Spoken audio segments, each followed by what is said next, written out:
சனாதன சக்திகள் இந்த மண்ணை ஆக்கிரமிக்க துடித்துக் கொண்டிருக்கிற சூழலில் பெரியார் அகில இந்திய அளவில், ஏன் சொல்ல போனால் அகில உலக அளவில் இன்றைக்கு மிக முக்கியமான ஒரு பேசுபடு பொருளாக விளங்குகிறார். தொட்டால் தீட்டு கண்டால் தீட்டு என்கிற நிலையில் உள்ள சமூக அடையாளம் அவருக்கு இல்லை. அவர் விரும்பியிருந்தால் அந்த வாழ்வே சுகமானது என்று அப்படியே வாழ்ந்திருக்க முடியும்.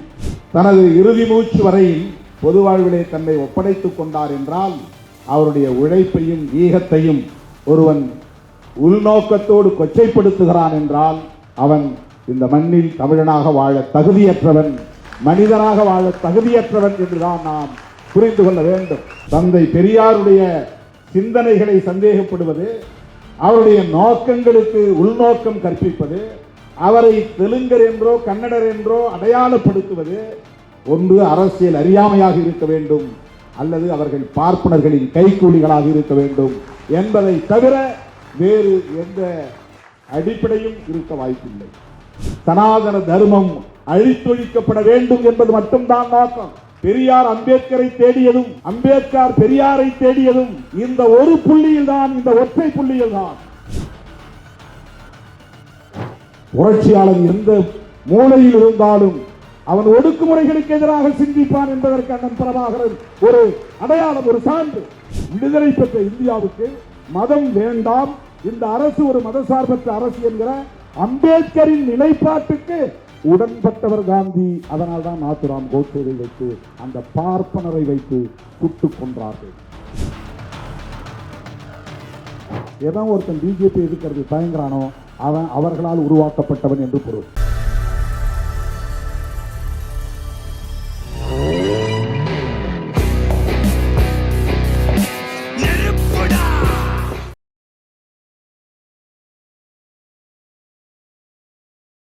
என் உயிரின் உயிரான விடுதலை சிறுத்தைகளே, உங்கள் அனைவருக்கும் என்னுடைய பணிவார்ந்த வணக்கத்தை தெரிவித்துக் கொள்கிறேன். தந்தை பெரியார் திராவிடர் கழகம் இந்த முக்கியத்துவம் வாய்ந்த சூழலில், சட்டப்பேரவை தேர்தல் நெருங்கிக் கொண்டிருக்கிற சூழலில், சனாதன சக்திகள் இந்த மண்ணை ஆக்கிரமிக்க துடித்துக் கொண்டிருக்கிற சூழலில் பெரியாரின் அரசியலை எந்த சக்தியாலும் வீழ்த்த முடியாது என்பதை உறுதிப்படுத்தும் நோக்கில் இந்த சிறப்பு மாநாட்டை ஒருங்கிணைத்திருக்கிறது. இதிலே பங்கேற்று உரையாற்றக்கூடிய ஒரு வாய்ப்பை எனக்கு வழங்கியமைக்காக அண்ணன் கோவை கு. ராமகிருஷ்ணன் அவர்களுக்கு என்னுடைய நெஞ்சார்ந்த நன்றியை முதலில் உரித்தாக்குகிறேன். பெரியார் அகில இந்திய அளவில், ஏன் சொல்ல போனால் அகில உலக அளவில் இன்றைக்கு மிக முக்கியமான ஒரு பேசுபடு பொருளாக விளங்குகிறார். அவர் எந்த அதிகாரத்திலும் இருந்ததில்லை. ஆட்சி அதிகார பீடத்தில் அமராமலேயே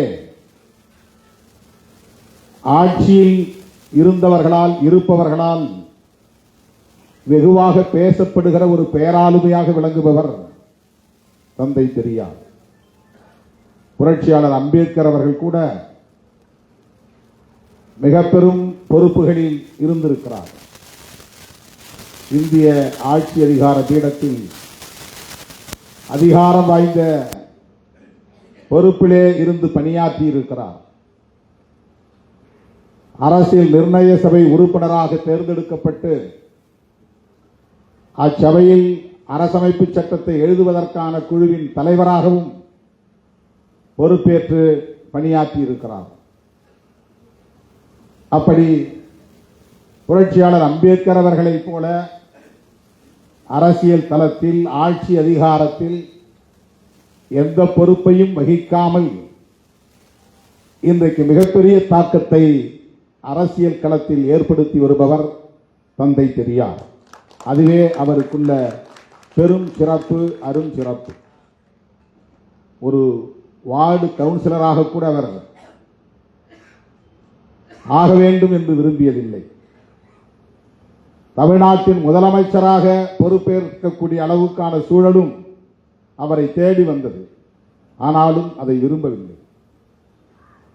அப்படி அதிகார வேட்கை இல்லாத ஒருவர் பதவிக்காக பொது வாழ்க்கைக்கு வந்து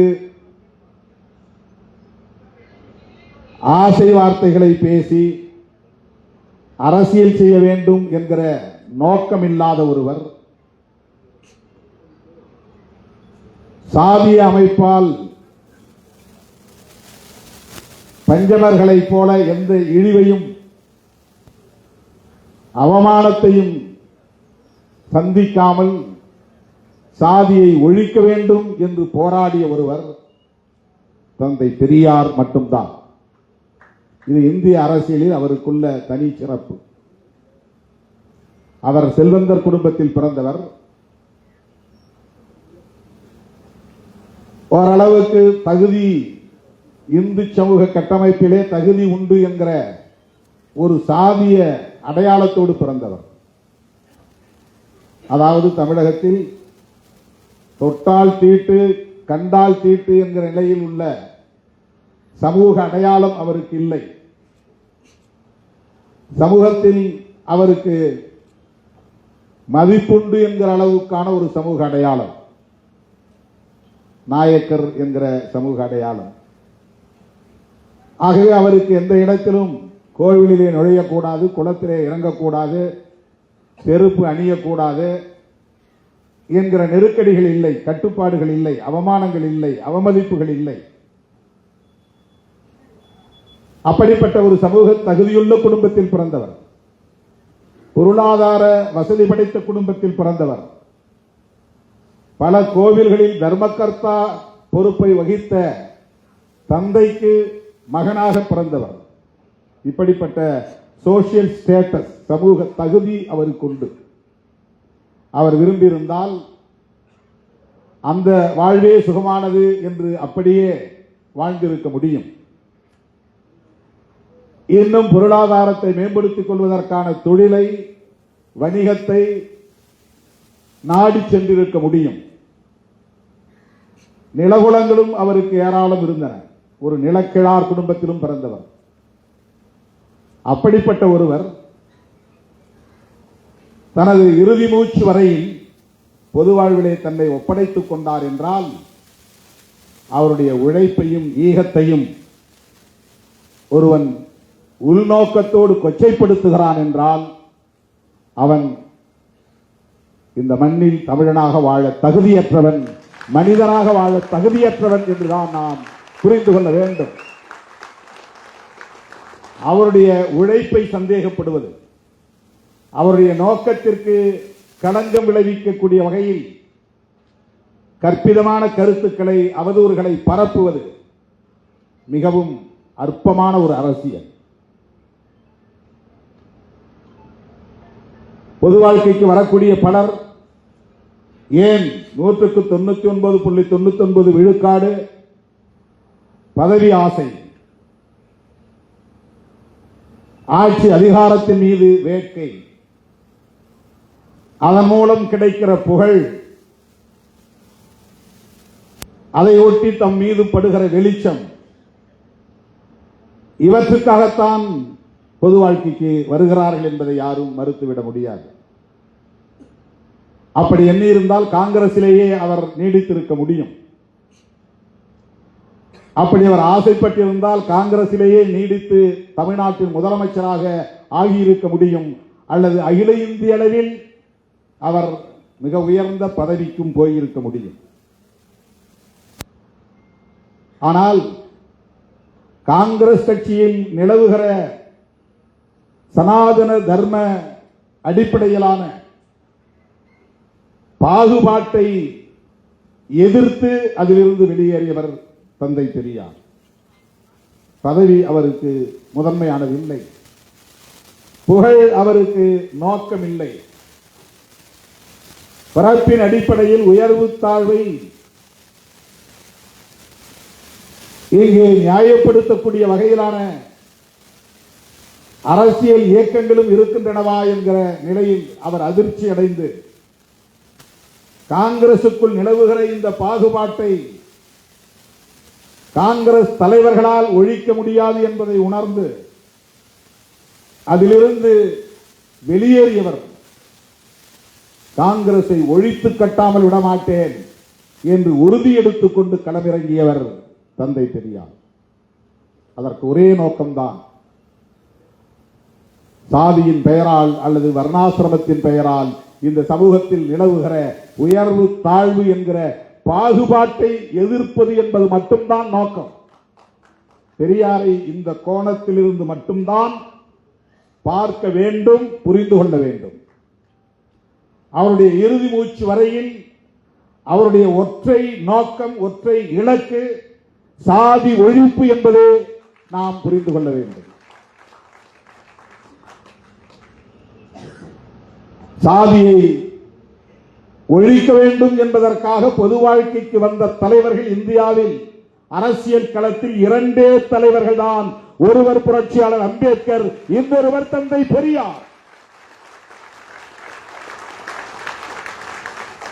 அவர் அரசியல் இயக்கம் கண்டார், அரசியல் களத்தில் பணியாற்றினார், மத்திய அமைச்சர் என்கிற அளவுக்கு உயர் பொறுப்பில் இடம் வகித்தார். ஆனாலும் ஜாதி ஒழிப்பு என்பதுதான் அவருடைய இறுதி இலக்காக இருந்தது. புரட்சியாளர் அம்பேத்கருடைய அணுகுமுறை அனைத்தும் சாதியை ஒழிப்பதற்கான செயல் திட்டங்களை கொண்டதாகவே இருந்தது. அப்படி தேர்தல் அரசியலில், நாடாளுமன்ற ஜனநாயகத்தில் ஈடுபாடு கொள்ளாமலேயே ஜாதியை ஒழிக்க வேண்டும் என்பதற்காக தன்னை முழுமையாக ஒப்படைத்துக் கொண்ட மாசற்ற தலைவர் தந்தை பெரியார். அவரை போய் அவர் தெலுங்கர், அதனால்தான் கன்னடர், அவர் கன்னடர், அதனால்தான் அவர் தமிழர் என்கிற உணர்வு இங்கே வெகுண்டிட விடாமல் தடுத்தார். திராவிடர் என்று தமிழர் என்கிற அடையாளம் அழிக்கப்படக்கூடிய வகையிலே திராவிடர் என்ற சொல்லாடலை கையாண்டார். திராவிடம் என்கிற அரசியலை கையில் எடுத்தார். அதனால்தான் தமிழர்கள் இங்கே பின்னுக்கு தள்ளப்பட்டார்கள், தமிழர்கள் ஒடுக்கப்பட்டார்கள், தமிழர்கள் சுரண்டப்பட்டார்கள் என்று உள்நோக்கம் கற்பிப்பது அப்பட்டமான அற்ப அரசியல். இதைவிட வேறு எதையும் நாம் சொல்ல முடியாது. மிக கேவலமான ஒரு அரசியல். தந்தை பெரியாருடைய சிந்தனைகளை சந்தேகப்படுவது, அவருடைய நோக்கங்களுக்கு உள்நோக்கம் கற்பிப்பது, அவரை தெலுங்கர் என்றோ கன்னடர் என்றோ அடையாளப்படுத்துவது ஒன்று அரசியல் அறியாமையாக இருக்க வேண்டும், அல்லது அவர்கள் பார்ப்பனர்களின் கைக்கூலிகளாக இருக்க வேண்டும் என்பதை தவிர வேறு எந்த அடிப்படையும் இருக்க வாய்ப்பில்லை. அவருக்கு சாதியை ஒழிக்க வேண்டும் என்கிற தேவை எங்கிருந்து வந்தது? அம்பேத்கர் சொல்லுவதிலே ஒரு பொருள் இருக்கிறது, திருமாவளவன் சொல்லுவதிலே ஒரு பொருள் இருக்கிறது. தந்தை பெரியார் ஏன் சாதியை ஒழிக்க வேண்டும் என்று சொன்னார்?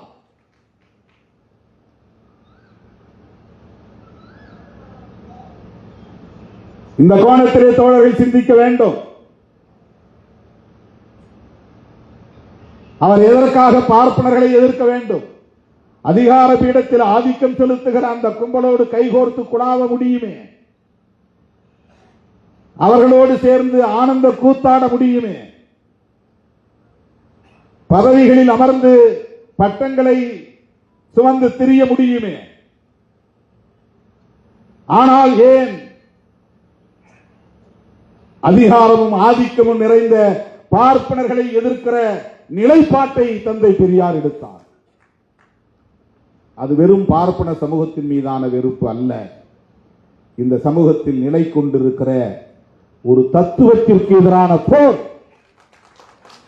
ஆரியம், பார்ப்பனியம், சனாதனம் என்கிற கோட்பாட்டுக்கு எதிரான போர். இந்த அடிப்படை அறிவில்லாதவர்கள் தான் தந்தை பெரியாரை அடையாள அரசியலுக்குள் ஆழ்த்த பார்க்கிறார்கள், வீழ்த்த பார்க்கிறார்கள். அவர் எந்த அடையாளத்துக்குள்ளும் தன்னை ஆட்படுத்திக் கொள்ளவில்லை. அடையாள அரசியல் அவருக்கு ஒருபோதும் உடன்பாடு இல்லை. தன்னை தமிழன் என்று சொல்லிக் கொள்வதோ அல்லது கன்னடன் என்று சொல்லிக் கொள்வதோ அல்லது திராவிடன் என்று சொல்லிக் கொள்வதோ அல்லது இந்து என்று சொல்லிக் கொள்வதோ அப்படிப்பட்ட இந்தியன் என்று சொல்லிக் கொள்வதிலோ அவருக்கு எந்த உடன்பாடும் கிடையாது. எல்லா வரம்புகளையும் கடந்த ஒரு மாமனிதர் தந்தை பெரியார். இந்த சில்லும்பிகளின் கற்பனைகளுக்கு ஆட்படாதவர் தந்தை பெரியார். உங்க கற்பனைக்கெல்லாம் அவர் பிடிபடவே மாட்டார். அவர் ஒரு உலகம் தழுவிய பார்வை கொண்டவர், தத்துவார்த்த அடிப்படையோடு சமூகத்தை அணுகியவர், கோட்பாட்டு அணுகுமுறைகளோடு செயல் திட்டங்களை வரையறுத்துக் கொண்டவர். எந்த நிலைப்பாட்டை எடுத்தாலும் அதில் சாதி ஒழிப்பு தான் அவரது இலக்கு. தமிழன் என்று பேசினாலும் மொழியால் தமிழன் என்கிற உணர்வல்ல, அதில் ஜாதி ஒழிப்பு இருந்தால், அந்த செயல் திட்டம் இருந்தால் அதை உயர்த்தி பிடித்தார். அவ்வளவுதான். நான் இந்த மொழிக்குரியவன் என்று ஒருபோதும் அவர் பெருமை பேசியதில்லை. நான் இந்த மதத்திற்குரியவன் என்று ஒருபோதும் அவர் அந்த வரலாற்று புனைவுகளை பெருமையாக முன்னிறுத்தியதில்லை. அவர் வெளிப்படையாகவே சொல்லுகிறார், எனக்கு மொழி அபிமானம் கிடையாது, எனக்கு இன அபிமானம் கிடையாது, எனக்கு தேச அபிமானமும் கிடையாது என்கிறார். இப்படி ஒரு தலைவர் 20ஆம் நூற்றாண்டிலே இந்தியாவில் தோன்றியது இவர் ஒருவர் மட்டும்தான்.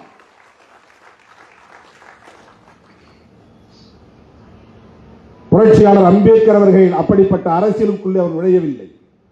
மொழியை பற்றியோ தேசத்தை பற்றியோ அவர் பெரிதாக அலட்டிக் கொள்ளவில்லை.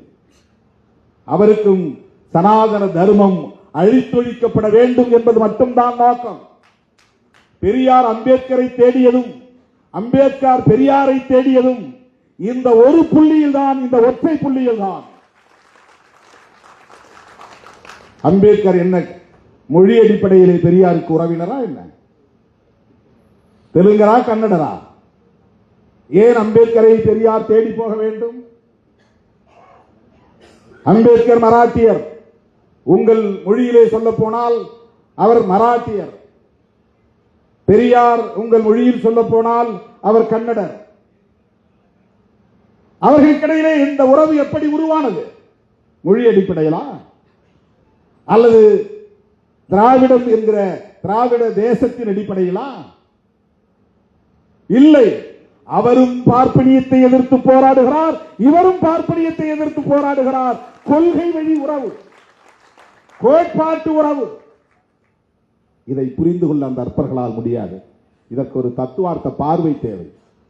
அந்த அரசியல் புரிதல் இருந்தால் மட்டும்தான் இவர்களை அறிந்து கொள்ள முடியும்.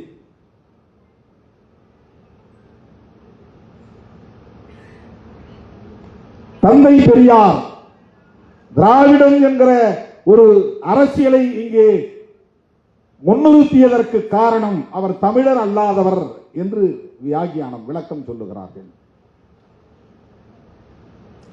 திராவிடம் என்பது நிலப்பரப்பையும் குறிக்கும். திராவிடம் என்பது மொழி அடையாளத்தையும் குறிக்கும். ஆனால் இந்த அளவுகோலை தந்தை பெரியார் எடுத்துக் கொள்ளவில்லை. ஐக்கியமாக அமைப்புகளை ஒருங்கிணைப்பதற்கு சென்னை மாகாணத்தில் உள்ள அனைவரும் தமிழ், மலையாளம், தெலுங்கு, கன்னடம், ஒடியா போன்ற மொழிகளை பேசக்கூடியவர்கள், சென்னை மாகாண எல்லைக்குட்பட்டவர்கள், அதை அண்டை பகுதியில் உள்ள சில இந்த மொழிகளை பேசக்கூடிய மக்கள், இவர்களை திராவிடர்கள் என்று அவர் அடையாளப்படுத்தியது கூட வட இந்தியர்களின் ஆதிக்கத்தை எதிர்ப்பதற்கு இது பயன்படும் என்கிற அடிப்படையில் தானே தவிர மொழி அடிப்படையில் அல்ல. மொழி அடிப்படையில் அல்ல. அவர் ஒரே நேரத்தில் இரண்டு எதிரிகளை முன்னிறுத்துகிறார். ஒன்று வட இந்தியர்களின் ஆதிக்கம், வடவர் ஆதிக்கம், அதை எதிர்க்க வேண்டும். இரண்டு, இந்தியா முழுவதும் ஆக்கிரமித்திருக்கிற சனாதன தர்மத்தை அழித்தொழிக்க வேண்டும். சனாதன தர்மத்தை அழிப்பதற்கு அவர் செயல் திட்டங்களை வரையறுக்கிற போது அதற்கு அடிப்படையான தத்துவம் என்ன, அதை பின்பற்றக்கூடியவர்கள் யார், அதை கட்டி காப்பாற்றக்கூடியவர்கள் யார், அதனால் பயன்பெறக்கூடியவர்கள் யார் என்று பார்க்கிற போது அதனால் பெரும் பயன் அடையக்கூடியவர்கள் ஆரியர்களும் பிராமணர்களும். ஆரியர்களும் பிராமணர்களும் ஒன்று என்று நாம் கருதுவோம். பிராமணர்கள் உள்ளடங்கிய ஆரிய இனம் என்பது பரந்தது. ஆரியர்கள் என்றால் பார்ப்பனர்களை மட்டும் குறிக்காது. பார்ப்பனர்களும் ஆரியர்கள், பார்ப்பனர் அல்லாத பனியாக்களும் ஆரியர்கள் என்றுதான் தங்களை அடையாளப்படுத்திக் கொள்கிறார்கள். இன்னும் சொல்ல போனால் இஸ்லாமியர்கள் கூட ஈரானில் இருந்து வந்தவர்கள் இன்றைக்கு பார்சி மதத்தை எங்கள் மதம் என்று சொல்லிக் கொள்ளக்கூடிய அந்த பெர்சியன்ஸ் அவர்களும் தங்களை ஆரியர்கள் என்றுதான் சொல்லிக் கொள்கிறார்கள். வைசியர்களும் கூட, சில வைசியர்கள் வட இந்தியாவை சார்ந்த வைசியர்களும் தங்களை ஆரியர்கள் என்றே சொல்லிக் கொள்கிறார்கள். ஜெர்மானிய நாட்டை சார்ந்த ஹிட்லரும் கூட ஆரியன் தான். ஜெர்மானிய நாட்டை சார்ந்தவர்களும் ஆரியர்கள் தான். ஆகவே ஆரியர்கள் என்பது ஒரு பரந்த ரேஷியல் குரூப். திராவிடியன் என்பது ஒரு ரேஸ், ஆரியன் என்பது ஒரு ரேஸ். இந்தியாவில் 2 மனித இன வகை உள்ளன. திராவிடர்கள் என்றால் ஆரியர் அல்லாத அனைவரும் திராவிடர்கள் தான். ஆரியர்கள் பிராமணர்கள் உள்ளிட்ட ஆரியர்கள் அனைவரும் ஆரியன் ரேஸ். திராவிடர்களில் பல மொழி பேசக்கூடியவர்கள் இருக்கிறார்கள். அப்படி பார்த்தால் பிராமணர்களும் தமிழ் பேசக்கூடிய பிராமணர்கள் இங்கே உண்டு. ஆகவேதான் மொழி அடிப்படையில் ஒரு ஐக்கியத்தை கட்டுவது பார்ப்பனர்களையும் உள்வாங்கக்கூடிய நிலை ஏற்பட்டுவிடும் என்கிற அச்சம் தந்தை பெரியாருக்கு இருந்தது. எந்த இடத்திலும் பார்ப்பனர்களை தனிமைப்படுத்த வேண்டும், அந்நியப்படுத்த வேண்டும், பார்ப்பனர் அல்லாத சமூகத்தினரை ஐக்கியப்படுத்த வேண்டும் என்பது மட்டுமே அவருடைய செயல் திட்டமாக இருந்தது. அதனால்தான் நான் பிராமின் மூவ்மெண்ட், பார்ப்பனர் அல்லாதார் இயக்கம். மேலோட்டமா பார்த்தா பார்ப்பனர்கள் ரொம்ப சிறுபான்மை தானே, அவங்களுக்கு எதிராக ஏன் பெரியார் அப்படி சிந்தித்தார், அவங்களை தனிமைப்படுத்தலாமா? இப்ப அவங்கள சிறுபான்மை மக்களை அப்படி தனிமைப்படுத்தி அந்நியப்படுத்தி அவர்களுக்கு எதிரான துவேஷத்தை, வெறுப்பை விதைப்பது எந்த வகையிலே நியாயம் என்று கேட்கலாம். அவர்கள் 3% தான். ஆனால் அவர்களின் ஆதிக்கம் அகில இந்தியா முழுமைக்கும் அனைத்து துறைகளிலும் இருந்தது. அதற்கு எது சாதகமாக இருந்தது என்றால், எண்ணிக்கையில் அவர்கள் மிகவும் சிறுபான்மையினராக இருந்தாலும் அவர்களுக்கான பாதுகாப்பை உறுதிப்படுத்துவது இந்த மண்ணில் நிலைப்படுத்தப்பட்டிருக்கிற சனாதன தர்மம் தான், அல்லது பார்ப்பனிய தர்மம் தான், அல்லது மனு தர்மம் தான், அல்லது வர்ணாசிரம தர்மம் தான். இதை கண்டுணர்ந்தவர் தந்தை பெரியார். ஆகவே பார்ப்பனர்களை அந்நியப்படுத்துவது, தனிமைப்படுத்துவது என்கிற துணிச்சலான முடிவை 20ஆம் நூற்றாண்டிலே உயர்த்தி பிடித்தவர் தந்தை பெரியார். இது சாதாரணமான காரியம் இல்லை. இந்த துணிச்சல் எல்லோருக்கும் வந்து விடாது. உயர் நீதிமன்ற நீதிபதிகளாக இருந்தாலும் உச்ச நீதிமன்ற நீதிபதிகளாக இருந்தாலும் இன்றைக்கும் அவர்களே பெரும்பான்மையாக இருக்கிறார்கள். சாதி எண்ணிக்கையில் சிறுபான்மையாக இருந்தாலும் அதிகார பீடத்தில் அவர்கள் தான் பெரும்பான்மையாக இருக்கிறார்கள். உச்ச நீதிமன்ற நீதிபதிகளில் எத்தனை பேர் ஓபிசி? எஸ்சி எஸ்டி விடுங்க, எத்தனை பேர் ஓபிசி? மோடியின் கைகளை உயர்த்தி பிடிக்கிற சாதி இந்து அடையாளம் உள்ள தலைவர்களை பார்த்து கேட்கிறேன். திரு எடப்பாடி பழனிசாமி அவர்களை பார்த்து கேட்கிறேன். தமிழ்நாட்டிலே தேசிய ஜனநாயக கூட்டணியின் ஆட்சி மலரும் என்று சொல்லுகிறீர்கள், அதற்கு பொருள் என்ன? பாரதிய ஜனதாவின் ஆட்சி மலரும் என்றுதானே பொருள். அது உங்களால் புரிந்து கொள்ள முடிகிறதா இல்லையா?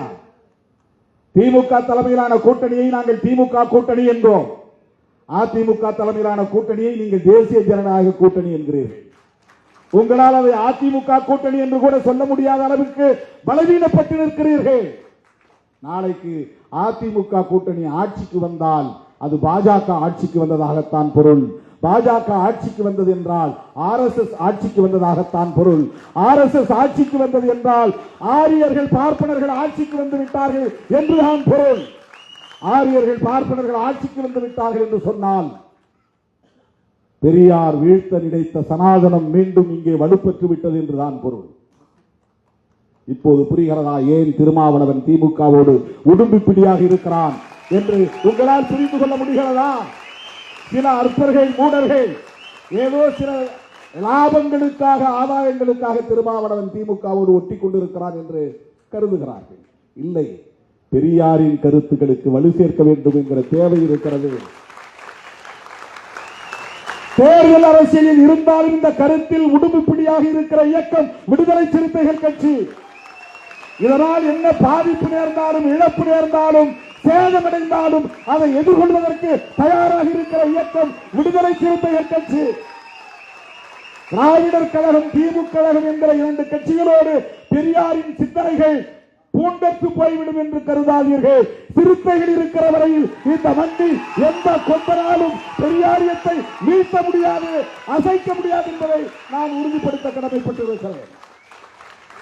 விடுதலை சிறுத்தைகள் கட்சி அம்பேத்கர் இயக்கம் மட்டுமல்ல, இது ஒரு பெரியார் இயக்கம். பெரியார் என்கிற அடையாளம் சிதைக்கப்பட்டால், பெரியாரின் சிந்தனைகள் அழித்தொழிக்கப்பட்டால் சிறுத்தைகளுக்கு இங்கே வேலை இல்லாமல் போய்விடும், அரசியல் செய்ய முடியாமல் போய்விடும். எங்களின் அரசியல் ஆதாரமே பெரியாரும் அம்பேத்கரும் தான்.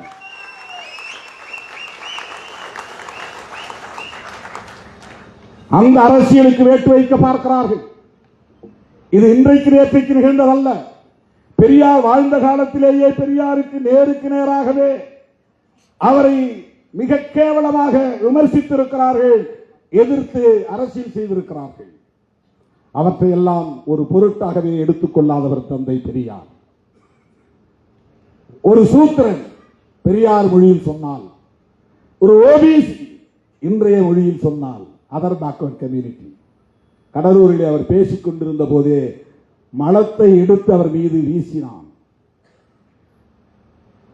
தன் மீது மனித கழிவு வீசப்பட்டது என்பதை தெரிந்தும் கூட அதனால் ஆத்திரப்படாத தந்தை பெரியார் கூட்டம் கலைந்துவிடக் கூடாது, தன் உரை பாதியிலேயே நின்றுவிடக் கூடாது என்கிற பொறுப்புணர்வோடு தன் உடையில் போட்டியிருந்த ஜமுக்காலம் அந்த போர்வையை கொண்டு அந்த மலத்தை நரகளை மூடிக்கொண்டு பிறகு அரை மணி நேரம் பேசியிருக்கிறார். அவர்தான் பெரியார்.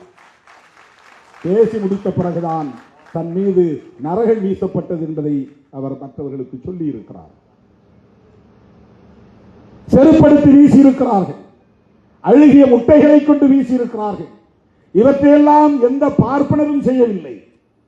பார்ப்பனர்களின் ஏவலாட்களாக இந்த பிற்படுத்தப்பட்ட மிகவும் பிற்படுத்தப்பட்ட சமூகத்தில் பிறந்த சகோதரர்கள் தான், பெரியார் மொழியில் சொல்ல போனால் சூத்திரர்கள் தான் அவருக்கு எதிராக இந்த நடவடிக்கைகளை எல்லாம் செய்திருக்கிறார்கள். அரசியல் ரீதியாக சிலம்பு செல்வர் என்று போற்றப்பட்ட மாப்போசி அவர்களை முன்னிறுத்தி பெரியாருக்கு எதிரான அரசியலை செய்ய வைத்தார்கள். யார் செய்தது? இன்றைக்கு இருக்கிற விகடன் குழுமம் அன்றைக்கும் இருந்தது. அவர்கள் பெரியாருக்கு எதிரான அரசியலை செய்தார்கள். டி கிருஷ்ணமாச்சாரி, கல்கி கிருஷ்ணமூர்த்தி, இந்த பெரியவர்கள் எல்லாம் பெரியாருக்கு எதிரான அரசியலை மாப்போசியை கொண்டு செய்தார்கள். மாப்போசியின் பிள்ளை இன்றைக்கு அப்படியே செய்கிறது. யார் என்று உங்களுக்கு தெரியும். அதே வழியில் தான் அவர், அதே திசை வழியில் தான் அவர் பயணிக்கிறார். அண்ணன் திருமாவளவனும் பெரியார் தான் என்று சொன்னால் திருமாவளவன் மயங்கி விடுவான் என்று கருதுகிறார்கள். அல்லது திருமாவளவனை ஆதரிப்பவர்கள் மயங்கி போவார்கள் என்று யாரோ சொல்லி தந்திருக்கிறார்கள். திருமாவளவனும் திருமாவளவனோடு களமாடக்கூடிய எந்த தோழனும் அவ்வளவு எளிதாக இலகுவாக இந்த மாய்மால வித்தைகளுக்கு ஒருபோதும் மயங்கிவிட மாட்டார்கள் என்பதை நான் பதிவு செய்ய விரும்புகிறேன். நாங்கள் வெறும் வாக்கு வங்கிக்காக அரசியல் செய்யவில்லை, சில தொகுதிகளுக்காக நாங்கள் அரசியல் செய்யவில்லை, அதிகார தேடலுக்காக நாங்கள் அரசியல் செய்யவில்லை. புரட்சியாளர் அம்பேத்கரும் தந்தை பெரியாரும் கண்ட கனவை நனவாக்குவதற்காகத்தான் விடுதலை சிறுத்தைகள் களத்தில் இருக்கிறோம்.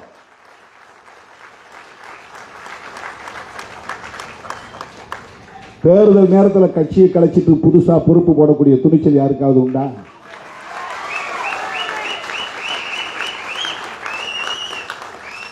மாவட்ட செயலாளர்கள் எல்லா கட்சியிலும் ஒரு ரெவன்யூ மாவட்டத்துக்கு ஒருத்தர் 2 பேர் தான்.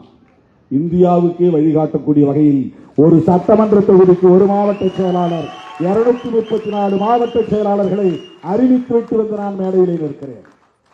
ஒரு சட்டமன்ற தொகுதி தான் உனக்கு போய் வேலை செய்ய தொகுதி மாவட்ட செயலாளர்.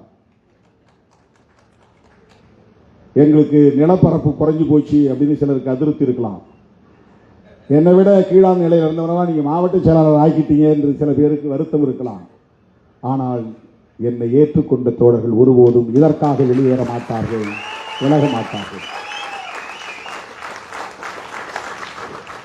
தொடக்கத்திலிருந்து நான் முதலாக இந்த இயக்கத்தின் தலைமை பொறுப்பை ஏற்ற நாளில் இருந்து புரட்சியாளர் அம்பேத்கரோடு தந்தை பெரியாரின் திருவுருவப் படத்தையும் பொறித்து துண்டறிக்கைகளை விநியோகித்து ஒவ்வொரு சேரிக்கும் கொண்டு போய் சேர்த்தவன் திருமாவளவன். இன்றைக்கு நேற்றுக்கல்ல அப்ப நான் தேர்தல் பாதையை கூடாதுன்னு சொன்ன காலம், 10 ஆண்டு காலம் தேர்தல் பாதை வேண்டாம் என்று அரசியல் செய்த நேரத்தில் பெரியாரை, புரட்சியாளர் அம்பேத்கரை, இருவரும் ஆசான்களை கொள்கை ஆசான்கள் என்று பிரகடனம் செய்தவன் திருமாவளவன். பல பேர் விமர்சனம் செய்தார்கள், நான் அதை ஒரு பொருட்டாக எடுத்துக் கொள்ளவில்லை.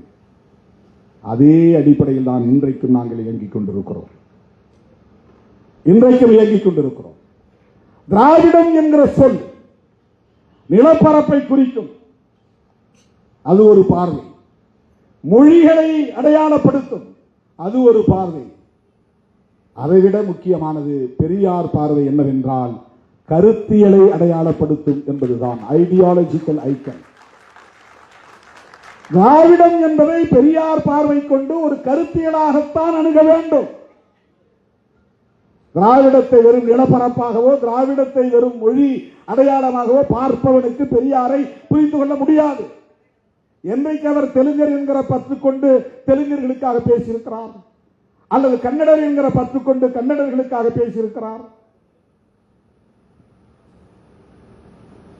தமிழர்களுக்காக யாரும் போராட முன்வரவில்லை என்பதனால் நான் அந்த சுமையை என் தோளில் போட்டுக் கொண்டு திரிகிறேன் என்று சொன்னவர் தந்தை பெரியார். நீங்க சொல்ற எவனும் தமிழர்களுக்காக போராட முன்வரவில்லை. பெரியார் மட்டும்தான் தியாகம் செய்தாரா, அவர் இல்லையா, இவர் இல்லையா என்றெல்லாம் கேள்வி எழுப்புகிறார்கள்.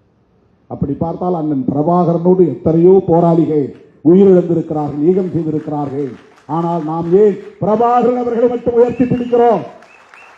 அதுதான் அரசியல். பிரபாகரன் என்கிற அந்த மாமனிதரை, மேதகு அண்ணன் பிரபாகரன் அவர்களை சொன்னால் ஆயிரக்கணக்கான லட்சக்கணக்கான போராளிகளையும் குறிக்கும், அவ்வளவுதான். பெரியாரை சொன்னால் அதற்குள்ளே எல்லா போராளிகளும் அடக்கம். மொழிக்காக போராடியவர்கள், இன உரிமைகளுக்காக போராடியவர்கள், இந்தியை எதிர்த்து ஈகம் செய்தவர்கள், ஆரியத்தை பார்ப்பனியத்தை எதிர்த்து களமாடியவர்கள், இலக்கிய தலங்களில் பணியாற்றியவர்கள், அத்தனை பேரையும் குறிக்கும். வீம்புக்கு வரட்டுவாதம் செய்கிறார்கள். அதற்கு என்ன காரணம் என்றால் பெரியார் என்கிற அடையாளம் தான் உத்தரப்பிரதேசத்திலும் தாக்கத்தை ஏற்படுத்துகிறது, பீகாரிலும் தாக்கத்தை ஏற்படுத்துகிறது, அகில இந்திய அளவிலும் உலக அளவிலும் இன்றைக்கு சுயமரியாதை குறித்த விவாதம் இன்றைக்கு உயர்த்தி பிடிக்கப்படுகிறது. சுவிட்சர்லாந்தில் தாவோஸ் என்கிற இடத்தில் நடைபெறுகிற ஒரு பொருளாதார மாநாட்டில் பேசிய கனடிய பிரதமர் சுயமரியாதை தான் மனிதனுக்கு முதன்மையானது என்று பேசியிருக்கிறார் என்றால் அங்கே பெரியார் எதிரொலிக்கிறார். அரசியல் களத்தில் சுயமரியாதையை ஒரு பேசுவிடும் பொருளாக்கியவர், ஒரு விவாதத்திற்குரிய கோட்பாடாக மாற்றியவர், செல்ஃப் ரெஸ்பெக்ட் என்கிற இந்த சொற்றொடரை அரசியல் அரங்கில் புழக்கத்திற்கு கொண்டு வந்தவர், அறிமுகப்படுத்தியவர் தந்தை பெரியார். தோழர்களே, திராவிடம் என்பதை வெறும் மொழி அடையாளமாகவோ நிலப்பரப்பு என்கிற அடையாளமாகவோ தந்தை பெரியார் பார்க்கவில்லை. அது மதராஸ் மாகாணமாக இருந்த காலம், பிரிட்டிஷார் ஆட்சியில் இருந்தபோது Madras presidency Bombay presidency, Kolkata presidency, central province, united province, இப்படி இந்தியாவில் பல மாகாணங்கள் பிரிட்டிஷ் ஆட்சி எல்லைக்குட்பட்ட பகுதிகள் இருந்தன. அதுதான் பிரிட்டிஷ் இந்தியா. திருவாங்கூர் சமஸ்தானம் அது சமஷ்டி, அது தனி ஆட்சி நிர்வாகத்தை கொண்டது. ஹைதராபாத் நிஜாம் தனி ஆட்சி நிர்வாகம் கொண்டது. மைசூர் மகாராஜா தனி ஆட்சி, அது ஒரு சமஸ்தானம். இதுபோல் எண்ணற்ற பல சமஸ்தானங்கள் இந்தியாவிலே உண்டு. ஜம்மு காஷ்மீரில் சமஸ்தானங்கள் இருந்தன, நூற்றுக்கணக்கான சமஸ்தானங்கள் இருந்தன. அவையெல்லாம் நேரடியாக பிரிட்டிஷ் ஆட்சி எல்லைக்குட்பட்டவை அல்ல. அப்படிப்பட்ட மாகாணங்களில் ஒன்றுதான் மதராஸ் மாகாணம். அந்த மதராஸ் மாகாணத்திற்குள் அப்போது ஆட்சி எல்லைக்குள்ளே இருந்த மக்கள் தெலுங்கு பேசினார்கள், மலையாளம் பேசினார்கள், தமிழ் பேசினார்கள், கன்னடம் பேசினார்கள். ஆகவே அவர்கள் ஒரே நிலப்பரப்புக்குள்ளே இருந்ததனால் தமிழ்நாட்டில் அனைத்து துறைகளிலும் அவர்களால் பங்கேற்க முடிந்தது, பங்களிப்பு செய்ய முடிந்தது. நாடு மொழி அடிப்படையில் பிரிந்த பிறகு யாரும் இங்கே தெலுங்கர்கள் குடியேறவில்லை. மொழிவாரி மாகாணம் பிரிந்த பிறகு மலையாளிகள் இங்கே குடியேறிவிடவில்லை. இன்றைக்கு வட இந்தியர்கள் குடியேறுகிறார்கள், தொழிலாளர்கள் என்கிற பெயரில் இங்கே வந்து அமர்கிறார்கள். மார்வாடிகள் விடுதலைக்கு பிறகு பல பேர் வந்திருக்கிறார்கள். மொழிவாரி மாகாணமாக பிரிக்கப்பட்ட பிறகு பல பேர் புலம்பெயர்ந்து வந்திருக்கிறார்கள். இது வேறு. ஆனால் மதராஸ் மாகாணமாக இருந்த போது இந்த மொழி பேசக்கூடிய அந்தந்த பகுதிகள் பிறகு ஆந்திராவாக, அதன் பிறகு முதலில் பிரிந்தது ஆந்திரா தான். மொழி அடிப்படையிலே ஒரு மாநிலம் உருவானது ஆந்திரா. அதன் பிறகுதான் கர்நாடகம், அதன் பிறகுதான் கேரளம். இப்படி மாநிலங்கள் பிரிந்தன. இந்த மாநிலங்கள் பிரிந்து போன எச்சம்தான் திரும்ப சென்னை மாகாணம் என்று அழைக்கப்பட்டது. ஏனென்றால் இது பழைய பேரு சென்னை மாகாணம் தான். வட இந்தியாவுக்கு போனால், டெல்லிக்கு போனால் மதராசி என்று சொன்னால் சென்னையிலிருந்து வந்தவர் என்று பொருள் அல்ல. இந்த பெரிய மாகாண பகுதியில் இருந்து வந்திருக்கிற ஆந்திரனையும் குறிக்கும், அதாவது தெலுங்கனையும் குறிக்கும், கன்னடனையும் குறிக்கும், மலையாளியையும் குறிக்கும், தமிழையும் குறிக்கும். மதராசி தான். மதராசி என்கிற சொல் இத்தனை பேரையும் குறிக்கிற சொல். இவர்கள் பிரிந்து போன பிறகு எஞ்சிய பெயர் சென்னை மாகாணம் என்பது. ஆகவே அதை தமிழ்நாடு என்று பெயர் சூட்ட கோரிக்கைகள் அவ்வப்போது எழுந்தன.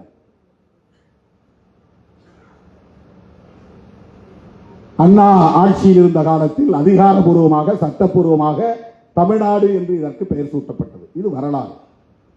ஆனால் பெரியாரும் அண்ணாவும் கலைஞரும் தமிழர்கள் இல்லை. அதனால்தான் இவர்கள் திராவிடர்கள் என்று தங்களை அடையாளப்படுத்திக் கொண்டார்கள். அதனால்தான் இவர்கள் திராவிடம் என்கிற அரசியலை உயர்த்தி பிடித்தார்கள். அண்ணாவையும் இவர்கள் விட்டு வைக்கவில்லை.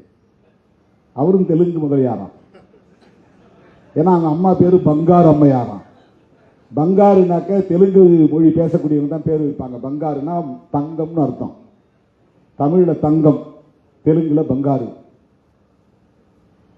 கலைஞர் ஆந்திராவிலிருந்து அங்க முன்னோர்கள் வந்தாங்களாம். திராவிட தலைவர்கள் அத்தனை பேரையும் மொழி அடிப்படையில் அடையாளப்படுத்துகிறார்கள். அண்ணன் கோவைக்கு ராமகிருஷ்ணன் அவர்களையும் அப்படிதான் மொழி அடிப்படையில் அடையாளப்படுத்துகிறார்கள். ஆனால் தமிழுக்காகவும், தமிழ் ஈழத்திற்காகவும், விடுதலை புலிகளுக்காகவும் அவர் பட்ட பாடு, அவர் சந்தித்த சவால்கள், அவர் சந்தித்த நெருக்கடிகள், இன்னைக்கு பிரபாகரன் அவர்களின் பெயரை உச்சரிக்கக்கூடிய இந்த கற்றுக்குட்டிகளுக்கு தெரியுமா? காட்டு கூச்சலிடும் கற்றுக்குட்டிகளுக்கு கோவைக்கு ராமகிருஷ்ணன் அவர்களின் தியாகம் என்னவென்று தெரியுமா? விடுதலை புலிகள் தோழமை கழகம் என்ற ஒரு இயக்கத்தை ஆரம்பித்த போது இவர்கள் எல்லாம் எங்கிருந்தார்கள் என்று யாருக்கும் தெரியாது. எங்கோ டூயட் பாடிக்கொண்டிருந்தார்கள், எங்கோ ஷூட்டிங் நடத்தி கொண்டிருந்தார்கள். விடுதலை புலிகள் தோழமை கழகம். அப்பதான் அவரை சந்திச்ச முதல்ல அண்ணன் வைகோ வீட்டில் தான் சந்திச்சேன். கோவைக்கு ராமகிருஷ்ணன் இவ்வளவு உயர்ந்தால் இவ்வளவு நெடு வளர்ந்திருக்கிறாரு.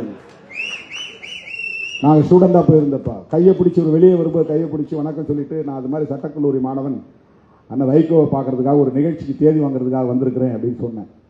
சரி போய் பாருங்கன்னு சொல்லிட்டு போனார். அந்த சந்திப்பு எனக்கு நினைவு இருக்கிறது. 1987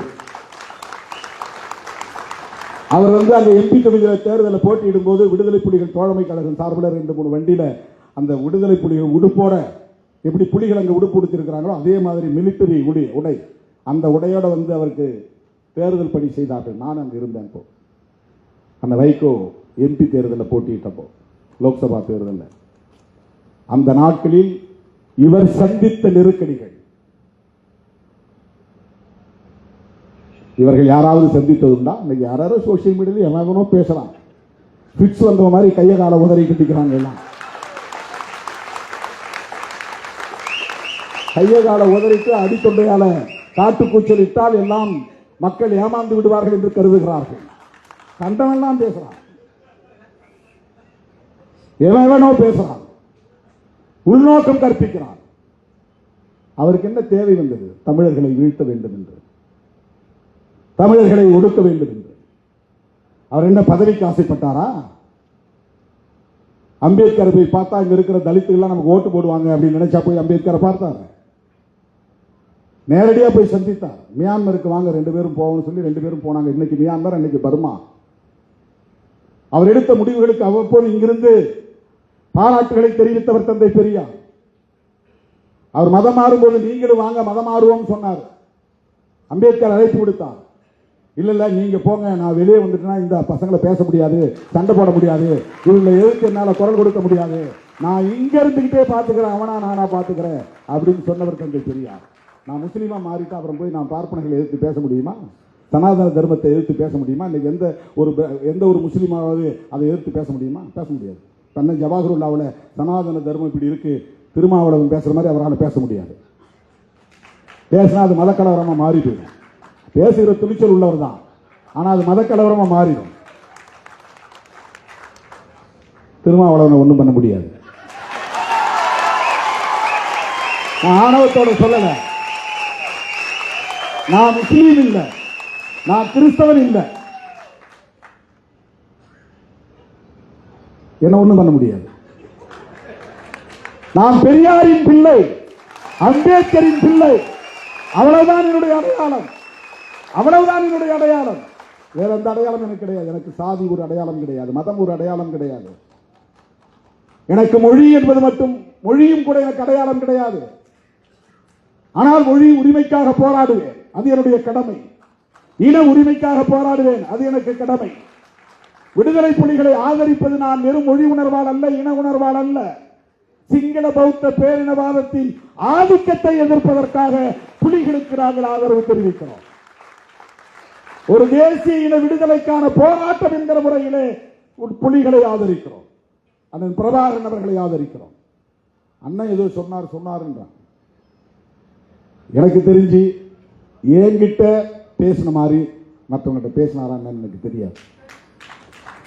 2002 ஒரு முறை 1 மணி நேரத்திற்கு மேலாக அண்ணன் பிரபாகரன் அவர்கள் என்னை அழைத்து பக்கத்தில் அமர வைத்துக் கொண்டு அந்த ராணுவ விடுக்கான உடையோடு அமர்ந்து கொண்டு 1 மணி நேரம் சாதி அரசியல் குறித்து பேசினார்.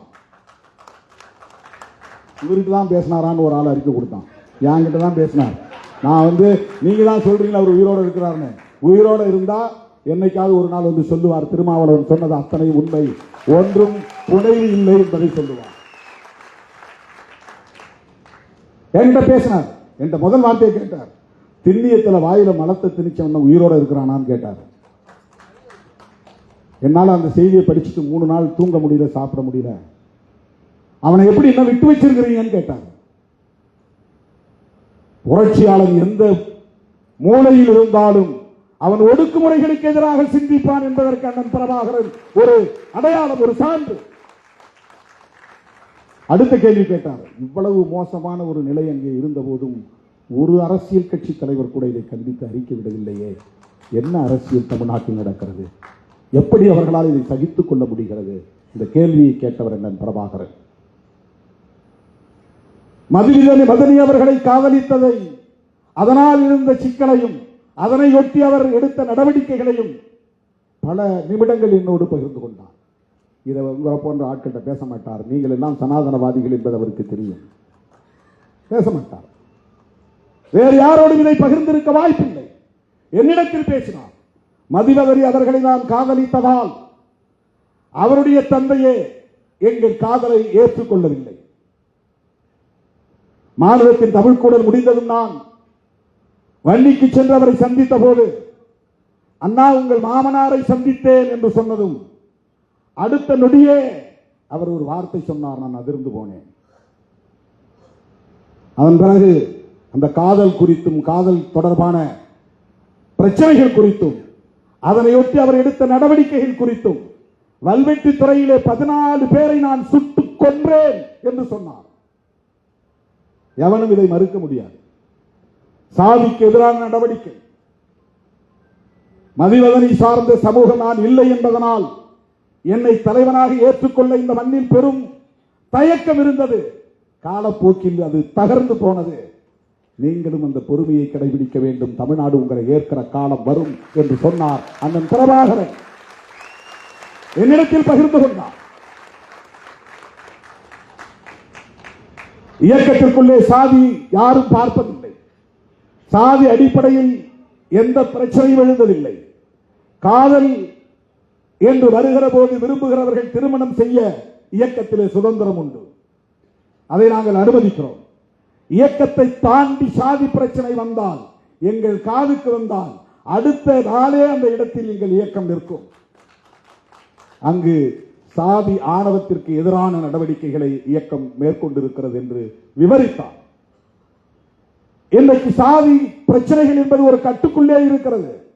இந்த இயக்கம் வலிமை பெற்றிருப்பதனால். ஏன் இவ்வளவு பேசினார் தெரியுமா? அதற்கு ஒரு காரணம் இருக்கிறது. மாநிலத்தின் தமிழ் கூடல் மாநாட்டிலே நான் பேசுகிற போது தமிழ்நாட்டிலிருந்து 5 பேர் போனோம். 5 பேரில் ஒரே ஒரு அரசியல் களப்பணியாளர் என்கிற முறையில் அழைக்கப்பட்டவன் நான் தான். கவிஞர் இன்குலாப், எழுத்தாளர் ஜெயபிரகாசம், அவரும் ஒரு கவிஞர் எழுத்தாளர், இயக்குனர் புகழேந்தி தங்கராஜ் திரைப்படத்துறையை சார்ந்தவர், ஓவியர் மருது, அவர் ஒரு கலைஞர். அரசியல் தளத்தில் யாரை அழைப்பது என்று தெரியவில்லை என்று புதுவை ரத்தினதுரை அவர்கள் போய் அண்ணனிடத்திலே சொன்னபோது ஒரு சீட்டிலே எழுதி கொடுத்தாராம். அவரே சொன்னது, புதுவை ரத்தினதுரையே சொன்னது. கலை இலக்கிய கழகத்தின் பொறுப்பாளர் அவர்தான். அவரே சொன்ன வார்த்தை. நாங்கள் என்ன செய்யறது, யாரை கூப்பிடுறதுன்னு தெரியாம போய் குழம்பிக்கிட்டு இருந்தோம். ஒரு சீட்டை எடுத்து எழுதி கொடுத்தாரு. பிரிச்சு பார்த்தா திருமாவளவன் பேர் இருந்தது. திருமாவளவனை மானுடத்தின் தமிழ் கூடல் மாநாட்டிற்கு அழையுங்கள் என்று சொன்னவர் அண்ணன் பிரபாகரன் அவர்கள். அந்த மாநாட்டில் நான் பேசுகிற போது அப்ப எனக்கு சரியான தலைவலி, எனக்கு சைனஸ் தலைவலி. வல்வெட்டி துறையெல்லாம் போயிட்டு வந்த உடனே மேடையில் பேச சொல்லிட்டாங்க. பேசும்போது நான் சொன்னேன், புலிகளை பார்த்து நான் கேட்கிறேன், அண்ணன் பிரபாகரன் அவர்களுக்கு நான் ஒரு கோரிக்கை வைக்கிறேன். நீங்கள் இந்த யுத்தத்தில் வெற்றி பெற்று தமிழ் ஈழம் மலர்ந்தால் அந்த ஈழம் சாதியற்ற ஈழமாக இருக்குமா என்கிற கேள்வியை எழுப்பினேன். இன்றைக்கு பெரியாரை பற்றி ஆழமாக படிக்கிற போது அவற்றையெல்லாம் படிக்காத நிலையில் பெரியாரை போல் திருமாவளவனும் சிந்தித்திருக்கிறானே என்று நான் எனக்குள் பெருமைப்பட்டுக் கொண்டேன். ஏனென்றால் அவர் எந்த நிலை எடுத்தாலும் சாதி ஒழிப்பை மட்டுமே முன்னிறுத்தி நிலைப்பாட்டை எடுத்திருக்கிறார் தந்தை பெரியார். அதுதான் ரொம்ப முக்கியமான. அப்ப ஈழம் விடுதலை அடைந்தால் அந்த ஈழத்தில் சாதி இருக்குமா இருக்காதா அந்த கேள்வி எழுப்பி நான் சொன்னேன். இங்கிருந்து அயல் நாடுகளுக்கு போனவர்கள் நிலபுலத்தை விட்டுவிட்டு போயிருக்கிறார்கள், ஆடு மாடு உள்ளிட்ட கால்நடைகளை விட்டுவிட்டு போயிருக்கிறார்கள், உற்றார் உறவினர்களை விட்டு போயிருக்கிறார்கள். ஆனால் சாதியை விட்டு போயிருக்கிறார்களா என்று தெரியாது. அவர்கள் திரும்பும் போது சாதியோடே வந்தால் தமிழீழம் என்னவாகும் என்ற கேள்வியை எழுப்பியவன் திருமாவளவன். 2002 விடுதலை புலிகளின் மாநாட்டில், மானுடத்தின் தமிழ் கூடல் மாநாட்டில் மலரப்போகும் தமிழீழத்தில் சாதி இருக்குமா இருக்காதா என்ற கேள்வியை எழுப்பினேன். நான் பேசி முடித்தவுடன் ஆவேசத்தோடு வந்து அண்ணன் புதுவை ரத்தின தலைவர்கள் என் கையில் இருந்த ஒளிவேங்கியை பிடித்து பிடுங்கி பேசினார். எங்கள் தலைவர் பிரபாகரன் சாதி ஒழிப்புடன் கூடிய தமிழீழத்தை வென்றெடுக்கவே போராடுகிறார். நாளை மலரவிருக்கிற தமிழீழத்தில் சாதி இருக்குமே, ஆனால் அந்த ஈழம் எங்களுக்கு தேவையில்லை என்று பேசியவர் புதுவை ரத்தினதுரை.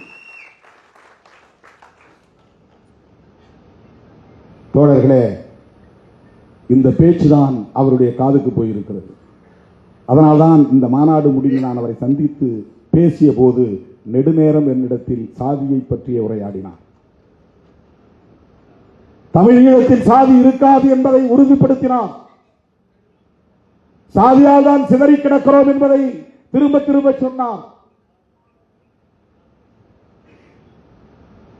தமிழ்நாட்டில் உங்களை ஏற்கிற காலம் வரும், அதுவரையில் பொறுமையாக இருக்க வேண்டும் என்று சொன்னார். இதெல்லாம் 100% உண்மை.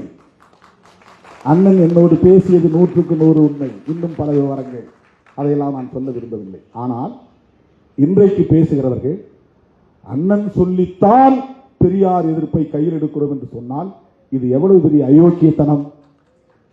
பிரபாகரன் அவர்களையே கொச்சைப்படுத்துவதாக இருக்கிறது. அண்ணன் பிரபாகரன் அவர்கள் எங்கே அப்படி சொன்னார்? ஏதேனும் ஒரு பதிவை காட்டுங்கள். எங்கே அப்படி எழுதியிருக்கிறார்? என்றைக்கு அவர் திராவிடத்தை எதிர்த்து பேசியிருக்கிறார்? அவர் இந்தியாவையே எதிர்க்கவில்லையே, இந்திய அரசையே அவர் விமர்சிக்கவில்லையே. இந்தியாவின் துணையோடு தான் நம்மால் ஈழத்தை வென்றெடுக்க முடியும் என்கிற நம்பிக்கை கொண்டிருந்தவர் அல்லவா? உங்களை போல காங்கிரஸை விமர்சிப்பது, இந்திய அரசை விமர்சிப்பது என்கிற நிலைப்பாட்டை கூட அவர் எடுத்ததில்லையே. அவருடைய அரசியலை எப்படி நீங்கள் கொச்சைப்படுத்தலாம்? குருமூர்த்தி சொன்னார் என்று சொல்லிக் கொள்ளுங்கள். பெரியாரை நாங்கள் எதிர்ப்பதற்கு இவர்தான் காரணம் என்று சொல்லுங்கள். எச் ராஜா தான் காரணம் என்று சொல்லுங்கள். அல்லது வேறு யாராவது RSS காரர்கள் தான் காரணம் என்று சொல்லுங்கள். எப்படி அண்ணன் பிரபாகரன் அவர்களின் பெயரை சொல்லலாம்? அவர் திராவிடத்திற்கு எதிரானவரா? யோசித்து பாருங்கள். சிங்களம் அது ஒரு இனத்தின் அடையாளம், பௌத்தம் அது மதத்தின் அடையாளம், பேரினவாதம் என்பது பெரும்பான்மை என்கிற அடிப்படையிலான ஒரு அடையாளம். தங்களுடைய பகைவர்களை இப்படித்தான் அவர் அடையாளப்படுத்தினார். சிங்கள பௌத்த பேரினவாதிகள், அவ்வளவுதான் அவருடைய பகைவர்கள். சிங்களம் என்கிற மொழியை அடையாளமாக கொண்டவர்கள், பௌத்தம் என்கிற மதத்தை அடையாளமாக கொண்டவர்கள், பெரும்பான்மை என்கிற எண்ணிக்கை அடையாளத்தை கொண்டவர்கள், இவர்களே எங்கள் எதிரிகள் என்று அடையாளப்படுத்தியவர் ஒரு இடத்திலும் அதற்கு அப்படியே நேர் எதிராக சிங்களத்திற்கு பதிலாக தமிழ், பௌத்தத்திற்கு பதிலாக இந்து, பெரும்பான்மைக்கு பதிலாக சிறுபான்மை என்று தமிழ், இந்து, சிறுபான்மை நாங்கள் என்று அவர் சொன்னதில்லை. அவருடைய உரையிலோ எழுத்திலோ அல்லது அவருடைய செயல் திட்டங்களிலோ தமிழர் என்ற அடையாளத்தை தவிர இந்து என்கிற சொல்லை அவர் எங்கும் கையாண்டதில்லை. இந்து என்கிற சொல்லை கையாளாதவர், அப்படி ஒரு அடையாளத்தை ஏற்க விரும்பாதவர், அதன் அடிப்படையில் இந்தியாவில் இருக்கிற இந்து மதவாதிகளின் ஆதரவை விரும்பாதவர், அந்த அடிப்படையில் பிஜேபி RSS போன்றவர்களின் தயவை நாடாதவர் எப்படி உங்கள்கிட்ட போய் இப்படி சொல்லியிருப்பார் திராவிடம் நமக்கு எதிரானது என்று? என்ன அரசியல் இது? யாரை கொச்சைப்படுத்துகிறீர்கள்? உங்கள் பிழைப்புவாதத்திற்காக யாரை வேண்டுமானாலும் பயன்படுத்திக் கொள்ளுங்கள்.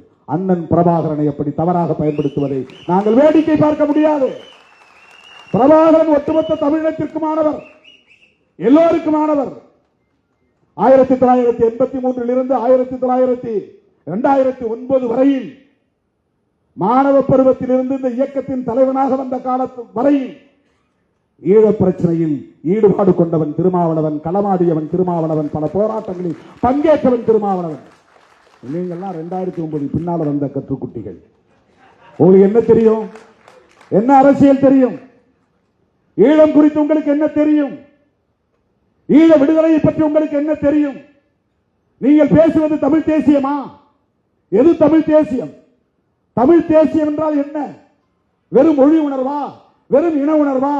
வெறும் இனப்பரப்பு பாதுகாப்பா? தமிழ் தேசியத்தின் உண்மையான எதிரி என்பது வெளிப்படையாக சொல்ல விரும்புகிறேன், கருத்தியல் புரிதலுக்காக சொல்ல விரும்புகிறேன். தமிழ் தேசியத்தின் எதிரியை இந்திய தேசியமாகத்தான் இருக்க முடியும். தெலுங்கு தேசியமோ மலையாள தேசியமோ இருக்க முடியாது. இந்திய தேசியத்தை எதிர்க்கிற அரசியல் தான் தமிழ் தேசிய அரசியல். ஏனென்றால் இந்திய தேசியம் என்பது மொழிவழி அடிப்படையான தேசியத்தை ஒருபோதும் ஏற்காது. மொழிவழி அடிப்படையில் மாநிலங்கள் பிரிப்பதை கூட ஒத்துக்கொள்ளாது. அப்படி பிரிவது பிராந்தியவாதத்தை வளர்க்கும் என்று நம்பக்கூடியவர்கள். பிரிவினைவாதத்தை வளர்க்கும் என்று நம்பக்கூடியவர்கள். மத அடிப்படையில் இந்தியாவை ஒரே தேசமாக ஆக்க வேண்டும் என்பதுதான் RSS திட்டம். காங்கிரஸ் பேசிய இந்திய தேசத்திற்கும் பிஜேபி பேசுகிற இந்திய தேசத்திற்கும் ஒரு வேறுபாடு உண்டு. காங்கிரஸ் வெறும் நாட்டின் அடையாளத்தை அடிப்படையாக கொண்டது. நாம் அனைவரும் இந்திய தேசவாதிகள், அதனால் இந்தியர்கள். இதுதான் காங்கிரஸ் வைத்த தேசியவாதம். நீ தமிழ் பேசினாலும் சரி, மலையாளம் பேசினாலும் சரி, மராத்தி பேசினாலும் சரி, குஜராத்தி பேசினாலும் சரி, நீயும் இந்தியன் நானும் இந்தியன், வெள்ளையடை வெளியேற்ற போராடுவோம் வாருங்கள். இது காங்கிரஸ் முன்வைத்த தேசியவாதம். பிஜேபி முன்வைக்கிற தேசியவாதம் அப்படி அல்ல. பிரிட்டிஷாரை எதிர்ப்பதனுடைய நோக்கம் இல்லை. ஏனென்றால் பிரிட்டிஷார் இல்லை. ஆனால் ஒரு தேசத்தை கட்ட வேண்டும். அம்பேத்கரும் ஒரு தேசத்தை கட்ட விரும்புகிறார். பெரியாரும் ஒரு தேசத்தை கட்ட விரும்புகிறார். காங்கிரசும் ஒரு தேசியவாதத்தை தேசத்தை கட்ட விரும்புகிறது. பிஜேபியும் ஒரு தேசத்தை கட்ட விரும்புகிறது. ஒவ்வொருவருக்கும் ஒவ்வொரு பார்வை உண்டு. அம்பேத்கர் எப்படிப்பட்ட தேசத்தை கட்ட விரும்பினார் என்றால், அவர் விரும்பியது பௌத்த இந்தியாவை கட்டமைக்க வேண்டும் என்பது. பௌத்தம் என்பது மதத்தின் அடிப்படையில் அல்ல. அம்பேத்கர் சொல்லுவது பௌத்த இந்தியா என்றால் சமத்துவ இந்தியா என்பதுதான் அம்பேத்கரின் தேசியவாதம். அவருடைய தேசியவாதம் சமத்துவ தேசியவாதம். இந்தியாவில் பிறப்பின் அடிப்படையில் உயர்வு தாழ்வு இருக்கக்கூடாது. இந்தியாவுக்கு மதம் இருக்கக்கூடாது. இந்த அரசு ஒரு மதசார்பற்ற அரசு. ஆகவே மதச்சார்பின்மை என்பதை முதன்மை கோட்பாடாக உயர்த்தி பிடித்தவர் புரட்சியாளர் அம்பேத்கர் அவர்கள். இது எவ்வளவு பெரிய துணிச்சல்! உலகத்தில் எல்லா நாடுகளுக்கும் ஸ்டேட் ரிலிஜன் உண்டு. அம்பேத்கர் அந்த இடத்தில் இருந்ததால் இந்தியாவுக்கு ஸ்டேட் ரிலிஜன் இல்லை என்கிற முடிவை எடுத்தார். காங்கிரஸோடு எங்களுக்கு முரண்பாடு உண்டு. ஈழத்தமிழர் விவகாரத்தில் காங்கிரஸை நாங்கள் கடுமையாக எதிர்த்திருக்கிறோம்.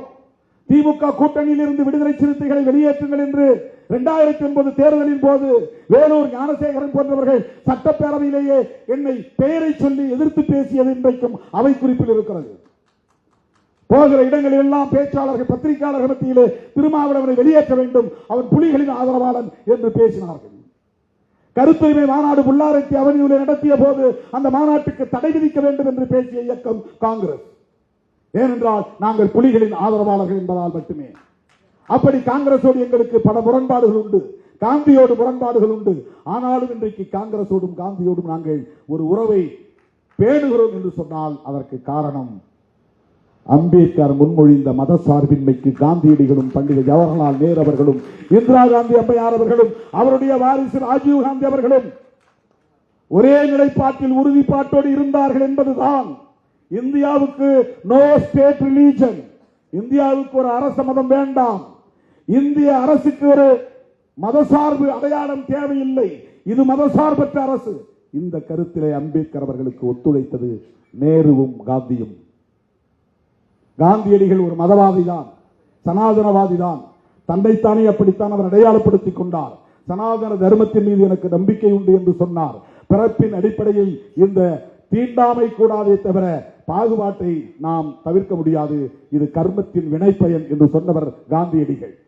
அப்படிப்பட்டவர் விடுதலை பெற்ற இந்தியாவுக்கு மதம் வேண்டாம், இந்த அரசு ஒரு மதசார்பற்ற அரசு என்கிற அம்பேத்கரின் நிலைப்பாட்டுக்கு உடன்பட்டவர் காந்தி. அதனால்தான் நாத்துராம் கோட்சேவை வைத்து அந்த பார்ப்பனரை வைத்து சுட்டுக் கொன்றார்கள்.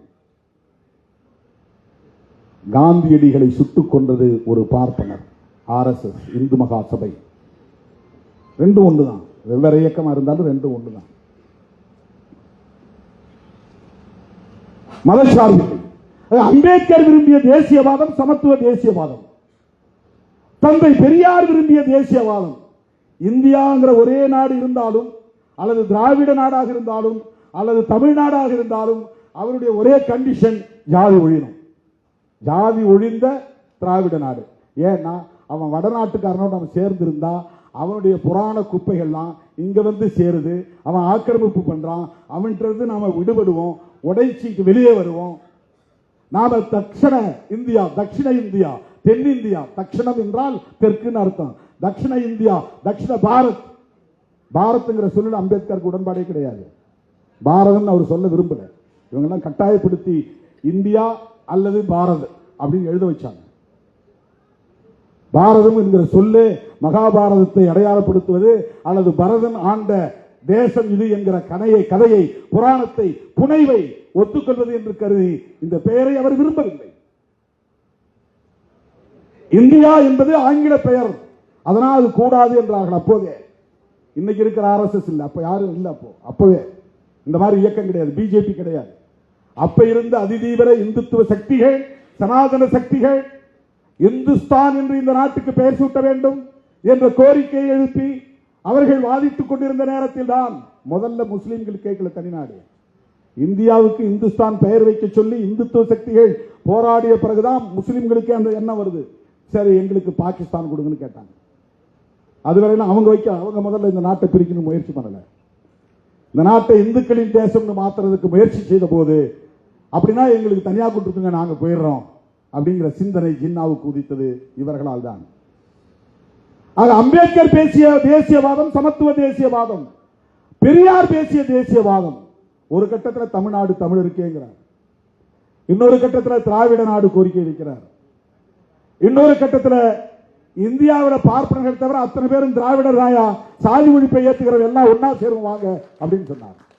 சாதி ஒழிப்பை ஏற்றுக்கிறவன், பார்ப்பனியத்தை எதிர்க்கிறவன், ஆரியத்தை எதிர்க்கிறவன், சனாதன தர்மத்தை எதிர்க்கிறவன், பார்ப்பன ஆதிக்கத்தை எதிர்க்கிறவன் அவ்வளவு பேரும் ஒன்னா சேருவாங்க, அகில இந்திய அளவில் ஒன்னா சேருவாங்க. இதுதான் பெரியார், இதுதான் பெரியார். அவருக்கு மொழி அடையாளம் கிடையாது, அவருக்கு மதம் அடையாளம் கிடையாது. பார்ப்பனர்கள் மீது தனிப்பட்ட முறையில் ஒரு குறிப்பிட்ட சாதியின் மீது வெறுப்பு கிடையாது. அவர்களின் ஆதிக்கத்தை எதிர்க்க வேண்டும். ராஜாஜி முதலமைச்சராக இருந்த போது மொத்தமே 8 அமைச்சர் தான், பேரவைத் தலைவர், அப்புறம் மேலவைத் தலைவர், இந்த மாதிரி மொத்தம் 10 பேர். அந்த 10 பேர்ல 6 பேர் பார்ப்பனர்கள். அமைச்சரவையில் 6 பேர் பார்ப்பனர்கள். அந்த அளவுக்கு ஆதிக்கம் இருந்தது. எந்த துறையை எடுத்துக்கொண்டாலும் பார்ப்பனர்கள். நீதித்துறையாக இருந்தாலும், நிர்வாகத்துறையாக இருந்தாலும், பத்திரிகை துறையாக இருந்தாலும், அத்தனை துறைகளிலும் பார்ப்பனர்களின் ஆதிக்கமே கொட்டமடித்தது. பள்ளி கல்வி ஆசிரியர்கள் நியமனத்தில் பார்ப்பனர்கள், கல்லூரி பேராசிரியர்கள் நியமனத்தில் பார்ப்பனர்கள், துணைவேந்தர்கள் நியமனத்தில் பார்ப்பனர்கள். இந்த பார்ப்பனர்களின் ஆக்கிரமிப்பையும் ஆதிக்கத்தையும் எதிர்க்க வேண்டும் என்பதில் தான் அவர் குறியாக இருந்தார். தோழர்களே, வரலாற்றை நாம் தோண்டி தோண்டி பார்க்கிற போது நமக்கு வியப்பாக இருக்கிறது. ஒரு கட்டத்தில் மறைமலையடிகளும் திருவி கல்யாண சுந்தரம் அவர்களும் பெரியாரை ஆதரிக்கிறார்கள். எப்போனா மகாபாரதத்தையும் ராமாயணத்தையும் கடுமையாக விமர்சிக்கிறார்.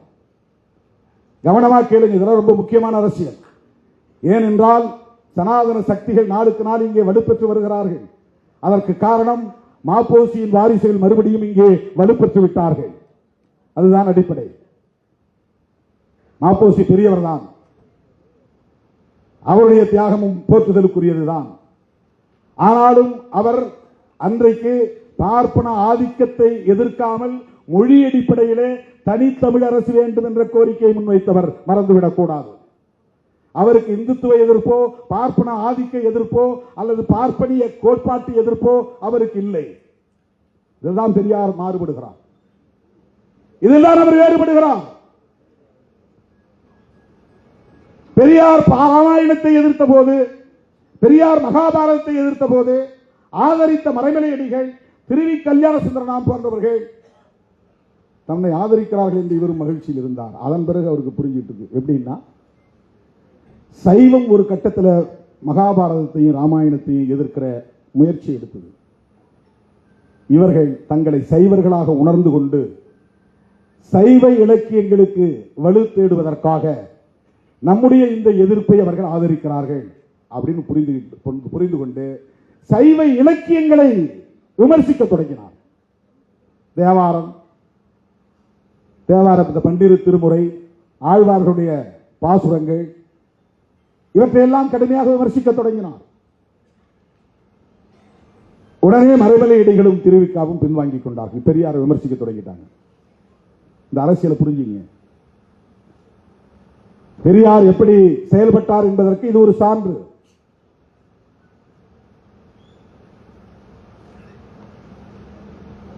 மரமலையடிகள், திருவி கல்யாண சுந்தரம் போன்றவர்கள் எல்லாம் அவர் வாழ்ந்த காலத்திலேயே இவர்தான் எங்கள் தலைவர், தமிழர் தலைவர் என்று பிரகடனப்படுத்தியவர்கள். அந்த காலத்தில் மிகப்பெரிய ஆளுமைகளாக இலக்கிய தலங்களிலும் அரசியல் தலங்களிலும் சமூக பண்பாட்டு தலங்களிலும் விளங்கியவர்கள். பெரியாரை அவருடைய தாய்மொழி என்ன என்று பார்க்கவில்லை, அவர் எந்த இனத்தை சார்ந்தவர் என்று பார்க்கவில்லை. எங்களுக்கான தலைவர் தமிழர் தலைவர் என்று சொன்னவர்கள் அவர்கள். அவர்களால் தமிழர் தலைவர் என்று போற்றப்பட்ட பெருமைக்குரியவர். ஆனா அவங்களும் எப்படி சிந்திக்கிறாங்க அப்படின்னு பார்க்கிற போது அவங்க சாதி ஒழிப்புக்கு தயாரா இல்லைன்னா வேணாம் போங்க. இந்து மத சனாதன தர்மத்தை எதிர்த்து போராடுவதற்கு தயார் இல்லை என்றால் எவனும் தேவையில்லை. நான் ஒரு ஆளே நின்று போராடுவோம் போங்க. இந்த துணிச்சல் அவருக்கு இருந்தது. வெறும் 10 பேரை வச்சுக்கிட்டு 8 பேரை வச்சுக்கிட்டு 6 பேரை வச்சுக்கிட்டு தொடர் போராட்டங்களை நடத்தியவர் தந்தை பெரியார். கூட்டம் வேணும்னு யாரும் அவர் கவலைப்பட்டது கிடையாது. செய்தி ஆகணும், பத்திரிகைகளை பெருசா வரணும், டிவி டிபேட்ல வரணும் அவர் ஆசைப்பட்டது கிடையாது. அதில் அவர் இன்பம் அடைந்தது இல்லை. எவன் தன்னை ஏற்றுக்கொண்டான், எவன் தன்னை அங்கீகரித்திருக்கிறான் என்பதை பற்றி கவலைப்படாத ஒரு ஆளுமை. யார் விமர்சிக்கிறான், யார் நம்மை அவதூறு பரப்புகிறான் என்பதை பொருட்படுத்தாத ஒரு ஆளுமை. இதெல்லாம் மிக மிக மிக மிக அபூர்வம். இப்படிப்பட்ட ஒரு தலைமை தோன்றுவது, இப்படிப்பட்ட ஒரு ஆளுமை தோன்றுவது மிக மிக அபூர்வம். அரிதிலும் அரிது. அவருடைய சிந்தனைக்கு, அவருடைய முயற்சிக்கு, அவருடைய உழைப்புக்கு, அவருடைய தியாகத்திற்கு இன்றைக்கு களங்கம் கற்பிக்க முயற்சிக்கிறார்கள். தோழர்களே, பெரியார் கண்ட தேசியவாதம் சுயமரியாதை தேசியவாதம். அப்படிதான் அதை நம்ம அடையாளம் காணணும். அவர் இந்தியா ஒரு சுயமரியாதை உள்ள இந்தியாவாக, சுயமரியாதைன்னா சமூக நீதி, சமூக நீதினா சமத்துவம், அவ்வளவுதான். பெரியாரும் அம்பேத்கரும் கனவு கண்ட இந்தியா சமத்துவ இந்தியா.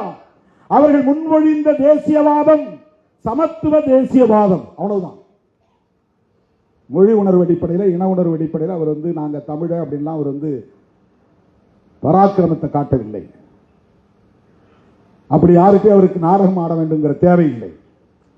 யாரையும் ஏமாற்ற வேண்டும் என்கிற அவசியம் அவருக்கு இல்லை. சராசரி அரசியல் கட்சிகளை சொல்லணும்னா நீங்க அப்படி சொல்லலாம். இப்ப அண்ணா ஒரு அரசியல் கட்சி நடத்தினார், கலைஞர் ஒரு அரசியல் கட்சி நடத்தினார். அவர்கள் பேசுறதுல ஒரு உள்நோக்கம் இருக்குன்னு நீங்க முயற்சித்தால் கூட பெரியாரை எப்படி நீங்கள் அப்படி உள்நோக்கம் கற்பிக்க முடியும்? எதற்காக அவர் வேஷமிட வேண்டும்? எதற்காக இங்கே மக்களை அவர் தமிழர்களை ஏமாற்ற வேண்டும்? என்ன தேவை இருந்தது? எந்த வாரிசுகளுக்காக அவர் சொத்து சேர்க்க விரும்பினார்? அவருடைய நோக்கத்தை களங்கப்படுத்துவது எந்த வகையிலே நியாயமானது? ஒரே வகையில் தான். என்னத்துக்காக பண்றாங்கன்னா பார்ப்பனர்களை திருப்திப்படுத்துகிறார்கள், அவ்வளவுதான். ஆரியர்களை திருப்திப்படுத்துகிறார்கள், அவ்வளவுதான். அவர்கள் எழுதி தருகிற அஜெண்டா படி செயல்படுகிறார்கள், அவ்வளவுதான். இது ரொம்ப சிம்பிளா நீங்க புரிஞ்சுக்கணும். எவன் ஒருத்தன் பிஜேபி எதிர்க்கிறது தயங்குறானோ அவன் அவர்களால் உருவாக்கப்பட்டவன் என்று பொருள். எவன் ஒருவன் மோடி அரசை எதிர்க்க விமர்சிக்க தயங்குகிறானோ அவன் அவர்களால் வளர்க்கப்படுகிறவன் என்று பொருள், அவ்வளவுதான். உனக்கு ஏன் தயக்கம்? இந்த 11 வருஷத்தில் நீ என்ன சாதித்து விட்டாய்? இந்த 4.5 ஆண்டு கால திமுக அரசை விமர்சிக்கிற மோடி அவர்களை பார்த்து நான் கேட்கிறேன், இந்த 11 ஆண்டு கால ஆட்சியில் நீங்கள் என்ன சாதித்து கிழித்திருக்கிறீர்கள்? சொல்லுங்கள். விலைவாசி உயர்வு. இன்றைக்கு தங்கம் ஒரு கிராம் எவ்வளவு? ஒரு சவரன் 1.25 லட்சம். எதனால் ஏற்பட்டது? உலக சந்தையில் இந்திய ரூபாயின் மதிப்பு இவ்வளவு தூரம் வீழ்ந்ததற்கு யார் பொறுப்பு? திமுக அரசு பொறுப்பா? திராவிட முன்னேற்ற கழகத்தின் தலைவர் ஸ்டாலின் பொறுப்பா? இந்திய ரூபாயின் மதிப்பு உலக சந்தையிலே வீழ்ந்ததற்கு யார் பொறுப்பு? 11-12 ஆண்டுகள் ஆட்சி புரிந்திருக்கிறீர்கள். என்ன மேம்பாட்டை உங்களால் காட்ட முடியும்? அதானிக்கும் அம்பானிக்கும் இந்தியாவை விற்றுக் கொண்டிருக்கிறீர்கள். எல்லாவற்றையும் முதலாளித்துவமயமாக்கிக் கொண்டிருக்கிறீர்கள்.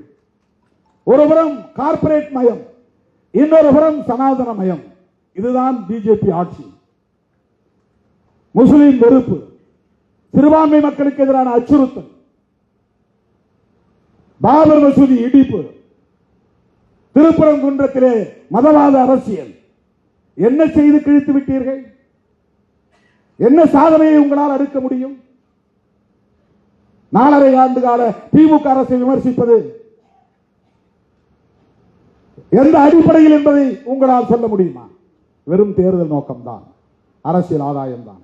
அதற்கு எடப்பாடி துணை போகிறார், தமிழ்நாட்டு மக்கள் எடப்பாடியை ஒருபோதும் மன்னிக்க மாட்டார்கள் என்பதை நான் இந்த இடத்திலே பதிவு செய்ய கடமைப்பட்டிருக்கிறேன். அவர் எம்ஜிஆருக்கு விசுவாசமாக இல்லை, ஜெயலலிதா அம்மையாருக்கு விசுவாசமாக இல்லை. வெறும் survival of the political gain, அரசியல் ஆதாயம் தேடுவதற்கு, தன்னை தக்க வைத்துக் கொள்வதற்காக சந்தர்ப்பவாத அடிப்படையிலே பாஜகவோடு இன்றைக்கு கூட்டணி அமைத்திருக்கிறார். பாரதிய ஜனதாவோடு எந்த காலத்திலும் அதிமுக கூட்டணி வைத்துக் கொள்ளாது என்று சொன்னவர் தானே ஜெயலலிதா அம்மையார். எங்களுக்கு ஞாபகம் இருக்கிறது, உங்களுக்கு ஞாபகம் இல்லையா? எடப்பாடி அவர்களை பார்த்து நான் கேட்கிறேன், அம்மையார் ஜெயலலிதா சொன்னாரா, சொல்லவில்லையா? மோடியா லேடியா மோதி பார்க்கலாம் வா என்று அழைத்தவர் தானே ஜெயலலிதா அம்மையார். ஒரு காலத்தில் நாங்கள் நம்பி ஏமாந்து விட்டோம், இனி எந்த காலத்திலும் பாஜகவை நம்ப மாட்டோம், பாஜகவோடு எந்த காலத்திலும் அதிமுக கூட்டணி வைத்துக் கொள்ளாது என்று சொன்னாரா, சொல்லவில்லையா? எந்த அடிப்படையில் பாஜகவோடு நீங்கள் கூட்டணி வைக்கிறீர்கள்? என்ன அச்சுறுத்தல்? ஜனநாயகம் படத்துக்கு தடை, அதற்கும் திமுக தான் காரணம் என்கிறார்கள். என்ன வேடிக்கை!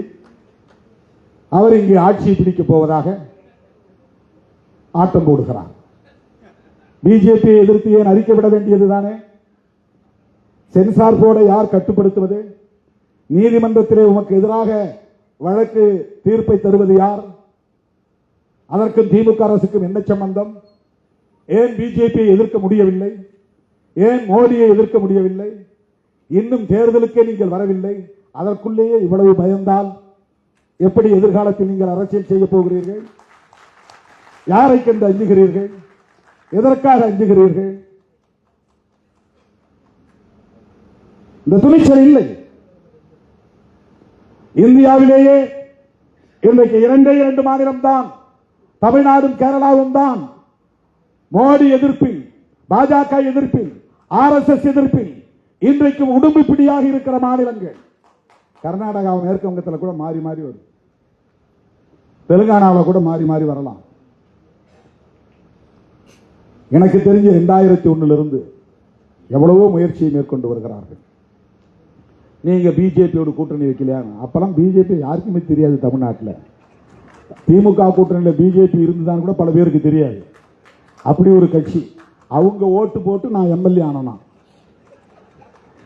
அன்னைக்கு திமுக காரங்களே எனக்கு ஓட்டு போடல. நான் மங்களூர் தொகுதியில் ஜெயிக்கும் போது நான் போய் கலைஞர்கிட்டே சொன்னேன். அன்னைக்கு போய் கலைஞர்கிட்ட நான் சொன்ன உண்மையை சொல்றேன். கலைஞர்கிட்டே போய் சொன்னேன், எனக்கு தெரிஞ்சு உங்க கட்சிக்காரங்க உதயசூரியன் சின்னம் எழுதாதது இந்த தேர்தலாக தான் இருக்கும்னு நினைக்கிறேன். மங்களூர் தொகுதியில் ஒரு இடத்து கூட என் பேரையும் எழுதுற, உதயசூரியன் சின்னத்தையும் வரையில. கடைசி 5 நாள்ல நான் மதுரையிலிருந்து ஒரு 50 பேரை இறக்கி நானே சூரியனை எல்லா வீட்லையும் வரைஞ்சி போட்டேன். வெறும் 2000 ஓட்டுல ஜெயிச்சேன். அந்த பதவி எனக்கு வேணான்னு 2.5 வருஷத்துல தூக்கி எறிஞ்சிட்டு வெளியே வந்தேன். அது அதனால கலைஞருக்கு கடுமையான வருத்தம். பல வருஷம் கழிச்சு ரவிக்குமார் செல்வம் தான், செல்வ பெருந்தகை அவருக்கு நான் போய் சொல்லியிருக்கிறேன். அப்போ உங்க தலைவர் செஞ்சது சரியில்லை, என்கிட்ட ஒரு வார்த்தை கூட சொல்லலை, ரிசைன் பண்ணிட்டு போயிட்டாரு, எனக்கு அது பெரிய வலி வருத்தம் அப்படின்னு சொல்லியிருக்கிறார். திமுகவே எனக்கு ஓட்டு போடும்போது பிஜேபிக்கு மங்களூர் தொகுதியில் ஒரு ஆள் கூட கிடையாது. அங்க அந்த இப்படி ஒரு கட்சி இருக்கிறதே 2001 யாருக்கும் தெரியாது. ஆனா அப்பவே நான் சொன்னேன், என்ன சொன்னேன்னா, திமுக கூட்டணியில் சேருவீங்களான்னு பத்திரிகையாளர்கள் கேட்டப்ப நான் சொன்னேன், அந்த கூட்டணியில் அப்ப நான் சொன்னேன் 2001 நாங்கள் 99 தான் தேர்தல் அரசியலுக்கு வரோம். 2001 சொன்னது திருமாவளவன். இன்னைக்கு நான் சொல்றேன், அந்த கூட்டணியில் பிஜேபி இருக்கு, அதனால எனக்கு அந்த கூட்டணியில் சேர விருப்பம் இல்லைன்னு சொன்னேன். கலைஞர் கேட்டிருக்காங்க. கலைஞர் பத்திரிகையாளர்கிட்ட சொல்றாரு, திருமாவளவன் எங்களோட தானே கூட்டணி வச்சுக்க போறாரு, பிஜேபியோட வச்சுக்க போறாரு, அவங்க ஒரு கட்சி, அவங்க எங்கேயோ ஒரு மூலையில் உட்கார போறாங்க, திருமாவளவன் எங்களோட வரலாம், தாராளமா வரட்டும், அவர் வந்தா நாங்கள் வரவேற்க தயாராக இருக்கிறோம் அப்படின்னு சொன்னார். அன்னைக்கே திருமாவளவன் சொன்ன வார்த்தை, பிஜேபி இருக்கிற அணியில் திருமாவளவன் இருக்க மாட்டான் என்று சொன்னேன். அன்னைக்கு எங்களுக்கு அரசியல் புதுசு. அதன் பிறகு ஒரு உறுதியான முடிவை நாங்கள் எடுக்கிறோம். அதுக்கு பிறகு நாங்கள் அவங்ககிட்ட போயிட்டு, அன்னைக்கு தான் இருந்துட்டோம், இன்னைக்கு நாங்கள் உங்களோட சேர்ந்துட்டு வரோம், எங்களுக்கு எப்படியாவது 4 சீட்டு கிடைச்சா போதும், 2 சீட்டு கிடைச்சா போதும், அல்லது நான் மட்டும் எம்எல்ஏ ஆனா போதும் அப்படின்னு நான் போய் பல்ல இழிக்கல. அப்படி போய் யாருக்கிட்ட நிக்கல. பிஜேபியை எதிர்க்காமல், இந்திய தேசியத்தை எதிர்க்காமல், மோடியை எதிர்க்காமல் ஒருவன் தமிழ் தேசியம் பேசுகிறான் என்றால் அது போலி தமிழ் தேசியம். இந்திய தேசியத்தை எதிர்ப்பதுதான் இன்றைக்கு இந்த கால பொருத்தத்தில் இந்திய தேசியம் என்பது பாஜக முன்வைக்கக்கூடிய இந்து தேசியவாதம். காந்தி வைத்தது நாட்டின தேசியவாதம், இந்தியன் என்கிற தேசியவாதம், இந்தியன் நேஷனலிசம். அம்பேத்கரும் பெரியாரும் வைத்தது சமத்துவ தேசியவாதம். பிஜேபி வைப்பது இந்துத்துவா நேஷனலிசம். இந்துயிசம் வேற, இந்துத்துவா வேற. அதுல நீங்க ஒரு தெளிவுக்கு வரணும். இந்துயிசம்ங்கிறது சாதாரண ஒரு இந்துவின் நம்பிக்கையை பொறுத்தது, நம்பிக்கையோடு தொடர்புடையது. இப்போ எங்க அம்மா ஒரு இந்து கடவுள் மீது நம்பிக்கை வைக்குது, எல்லா கோயிலுக்கும் போகுது. எப்படியாவது என் பிள்ளைக்கு நல்ல புத்தி கொடு, அவன் சீக்கிரம் ஒரு கல்யாணம் பண்ணட்டும் அப்படின்னு 21 முறை சமயபுரம் கோயிலுக்கு ஆத்தாளுக்கு போய் சாமி கும்பிட்டுச்சு. அதுக்கு ஒரு நம்பிக்கை அது. அப்புறம் யாரோ சொன்னாங்க இந்த காளஹஸ்திக்கு போச்சு, அந்த கோயிலுக்கு போயிட்டு வந்தா கல்யாணம் நடந்துருன்னு. அப்புறம் திருக்கடையூருக்கு போனா கல்யாணம் நடக்கும்னு யாரோ சொன்னாங்க, அங்க போறாங்க. அப்புறம் சூரியனார் கோயிலில் போங்க, அங்க கட்டாயமா திருமணம் நடக்கும் உங்க பிள்ளைக்கு போனா. இது இந்துயிசம், அந்த நம்பிக்கை அது ஹிந்துயிசம். இந்துக்களின் நம்பிக்கையோடு தொடர்புடையது இந்துயிசம். பிஜேபி பேசுவது இந்துயிசம் அல்ல, இந்துத்துவா. இந்து மக்களின் உணர்வுகளை அரசியல் ஆதாயத்திற்கு பயன்படுத்திக் கொள்ளுகிற அரசியல் நடவடிக்கை இந்துத்துவா. இந்துத்துவா என்றால் முஸ்லீம் வெறுப்பு, இந்துத்துவா என்றால் மசூதி இடிப்பு, இந்துத்துவா என்றால் கிறிஸ்தவ வெறுப்பு, இந்துத்துவா என்றால் இந்தியாவுக்கு புதிய அரசை, மதசார்புள்ள அரசை உருவாக்குவது. இந்துத்துவா என்றால் இந்தியாவின் பெயரை இந்துஸ்தான் அல்லது இந்து ராஷ்டிரா என்று மாற்றுவது. இந்துத்துவா என்றால் அம்பேத்கர் எழுதிய அரசியலமைப்பு சட்டத்தை தூக்கி எறிந்துவிட்டு புதிய மனுஸ்மிருதியை புதிய அரசியல் சட்டமாக ஆக்குவது. இந்துத்துவா என்றால் கோல்வாக்கரின் கனவை நனவாக்குவது. இந்துத்துவா என்றால் ஹெட்காவரின் அரசியலை மக்களிடத்தில் பரப்புவது. இந்துத்துவா என்றால் காந்தியை கொன்ற நாத்துராம் கோட்சேவை தேசபக்தன் என்று கொண்டாடுவது. இதுதான் இந்துத்துவா. நாங்கள் எதிர்ப்பது இந்துத்துவாவை. சாதாரண இந்து மக்களின் நம்பிக்கையை நாங்கள் விமர்சிக்கவில்லை. பெரியார் மாதிரி எங்களால் அவ்வளவு துணிச்சலா பேச முடியாது. அவருக்கு எந்த எதிர்பார்ப்பும் இல்லை. எங்களுக்கு அரசியல் ரீதியாக மக்களை அமைப்பாக்க வேண்டிய தேவை இருப்பதாக நாங்கள் களமாடுகிறோம். அவருக்கு அரசியல் ரீதியான தேவை இல்லை. நாம் போடுற விதை விருட்சமாக வளரும் என்ற நம்பிக்கை அவருக்கு இருந்தது. அவர் இந்த அரசியலை பேசும்போது இப்படியெல்லாம் இயக்கங்கள் உருவாகும் என்று அவர் ஒருபோதும் கற்பனை செய்திருக்க வாய்ப்பில்லை. அண்ணா உருவாவார், திராவிட முன்னேற்ற கழகம் உருவாகும், அதை ஒட்டி அதிமுக என்று இயக்கம் பல்கி பெருகும், அதே வரிசையில் திருமாவளவன் போன்றவர்கள் வருவார்கள் என்றெல்லாம் பெரியார் எண்ணி பார்த்திருக்க வாய்ப்பில்லை. அவர் போட்ட கருத்தியல் விதை இன்றைக்கு இவ்வளவு பெரிய அரசியலாக இன்றைக்கு உருவெடுத்திருக்கிறது, பல்கி பெருகி இருக்கிறது. ஆகவே தேசியவாதம் என்பதில் பல அணுகுமுறை இருக்கிறது, பல பார்வை இருக்கிறது. இவர்கள் பேசுகிற மொழி வழி தேசியம் இது. பிஜேபி பேசுவது மத வழி தேசியம், காந்தி பேசியது நாட்டின வழி தேசியம், அம்பேத்கரும் பெரியாரும் பேசியது கோட்பாட்டு வழி தேசியம். கோட்பாட்டு வழி தேசியம். தேசியவாதத்தில் இத்தனை வகை இருக்கு. தேசியவாதமே கூடாது என்று சொன்னவர் பெரியார். எனக்கு தேசம், அப்புறம் தேசியம், தேசியவாதம் இதெல்லாம் எனக்கு உடன்பாடு இல்லைங்கிறார். எவ்வளவு பெரிய அரசியல் ஞானி தந்தை பெரியார். நினைத்து பார்க்கிற போது நமக்கு வியப்பாக இருக்கிறது. இப்ப பிரபாகரன் பேசியது என்ன? வெறும் மொழி அடிப்படையிலான தேசியவாதம் இல்லை. அவர் தனிநாடு என்கிற முதன்மையான கோரிக்கையை வைத்து முன்மொழிந்த ஒரு தேசியவாதம். நீ பேசுற தமிழ் தேசியவாதத்தில் தனித்தமிழ்நாடு உண்டா? தனித்தமிழ்நாடுங்கிற வார்த்தையை நீ பேசலன்னா நீ பேசுறது 100 விழுக்காடு போலி தமிழ் தேசியம். தமிழரசன் பேசியது தமிழ் தேசியம். ஏனென்றால் தமிழரசன் தனித்தமிழ்நாடு கோரிக்கை வைத்தார். உன்னோட எவனோட என்னால சேர முடியாது. நீ வச்சிருக்கிற கான்ஸ்டிடியூஷன் வேண்டாம், உன்னுடைய பார்லிமெண்டரி டெமோக்ரசி எனக்கு வேண்டாம், இந்தியா என்கிற தேசத்தோடு நான் சேர மாட்டேன். வடக்கே இருக்கிற உனக்கு எனக்கு எந்த சம்பந்தமும் இல்லை. உன் அரசியல் வேறு, என் அரசியல் வேறு, உன் பாரம்பரியம் வேறு, என் பாரம்பரியம் வேறு, என்னுடைய வரலாறு வேறு, உன் வரலாறு வேறு, எனக்கு இருக்கிற பின்னணி வேறு, உனக்கு இருக்கிற பின்னணி வேறு, உன்னோடு என்னால் சேர்ந்து வாழ முடியாது. எனவே எங்கள் நாட்டை தனி நாடாக நாங்கள் பிரித்தெடுப்போம். அதுதான் தமிழரசன் முன்மொழிந்த தமிழ் தேசியம். அண்ணன் பிரபாகரன் தேசிய தமிழ் தேசியம் என்பதும் தனி ஈழம் என்பதுதான். சிங்களவனுக்கு எங்களுக்கு ஒருபோதும் ஒத்து போகாது. உன் வரலாறு வேறு, என் வரலாறு வேறு, உன்னுடைய பாரம்பரியம் வேறு, என்னுடைய பாரம்பரியம் வேறு. ஒட்டுமொத்த இலங்கையை கட்டி ஆண்ட தமிழ் இனம் எங்கள் இனம். இன்றைக்கு நாங்கள் வடக்கு கிழக்கு பகுதிகளில் சுருங்கி கிடக்கிறோம். எங்களை நீ ஆளம் கூடாது. பிரிட்டிஷார் உன் கையில் அதிகாரத்தை கொடுத்து விட்டு போய்விட்டான். நாங்கள் தனியே ஆண்ட இனம், நீங்கள் தனியே ஆண்ட இனம். உன் கீழே நான் ஏன் அடிமையாக உழல வேண்டும்? எனவே எங்களுக்கு தனி நாடு தேவை. அதிலே மொழி, இனம் என்பதையெல்லாம் தாண்டி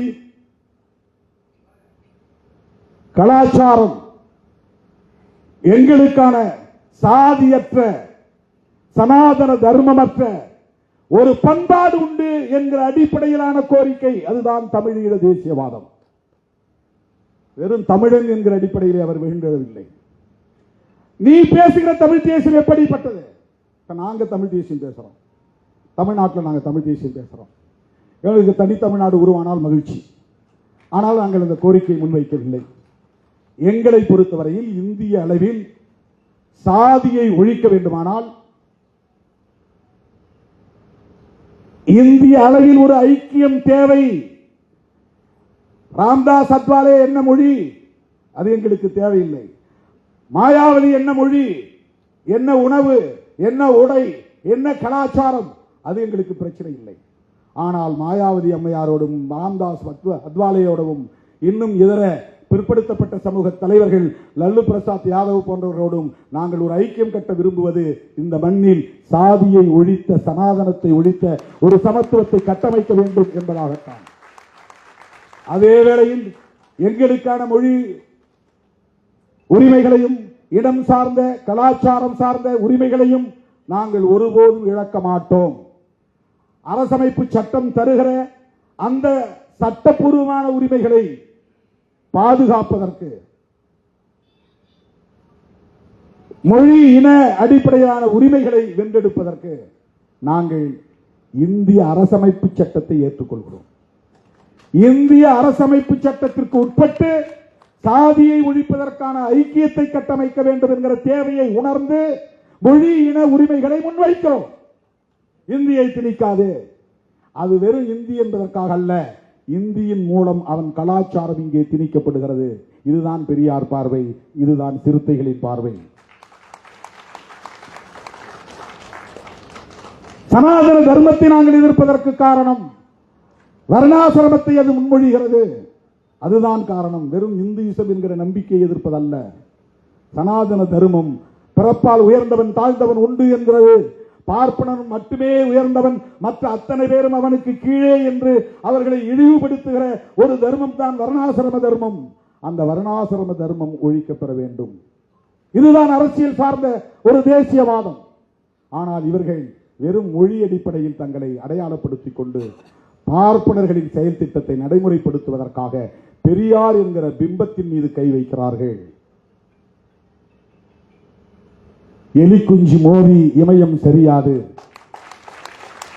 தோழர்களே, இந்த எலி குஞ்சுகள் இமயத்தோடு மோதுகின்றன என்று நாம் ஒருபோதும் கவலைப்பட தேவையில்லை. பெரியார் உலகம் வியக்கத்தக்க வகையில் உருவெடுத்து நிற்கிறார், விஸ்வரூபம் எடுத்து நிற்கிறார். பெரியார் என்கிற தனி மனிதர் அல்ல, பெரியாரின் சிந்தனைகள், சமத்துவ சிந்தனைகள், சனாதன ஒழிப்பு சிந்தனைகள், அதுதான் பெரியார். அதுக்கு வடமொழியில மகாத்மான் தான் பேர், வேற ஒண்ணும் இல்லை. வடமொழியில மகாத்மான்னா தமிழ்ல பெரியார்னு அர்த்தம். மகான்னா பெரிய, ஆத்மான்னா ஆளுன்னு அர்த்தம், பெரிய ஆளு. அது தமிழ்ல இரு விகுதி மாறி பெரியார்னு, அவ்வளவுதான்.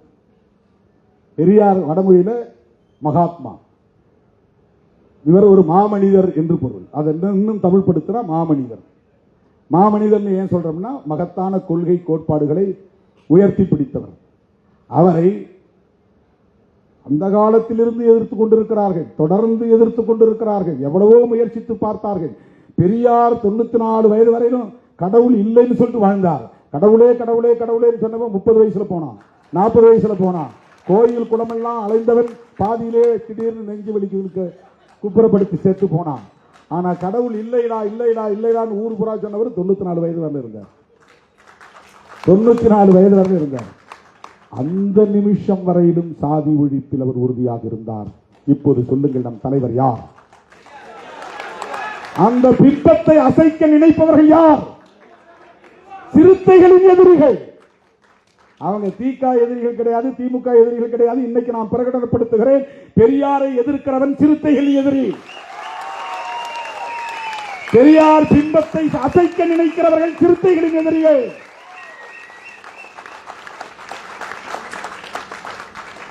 நான் மேடைக்காக பேசல, மேடைக்காக பேசவில்லை தோழர்களே. சிறுத்தைகள் பேசுகிற தமிழ் தேசியம் அரசமைப்பு சட்டத்திற்கு உட்பட்ட மொழி இன நலன்கள் சார்ந்த தமிழ் தேசியம்.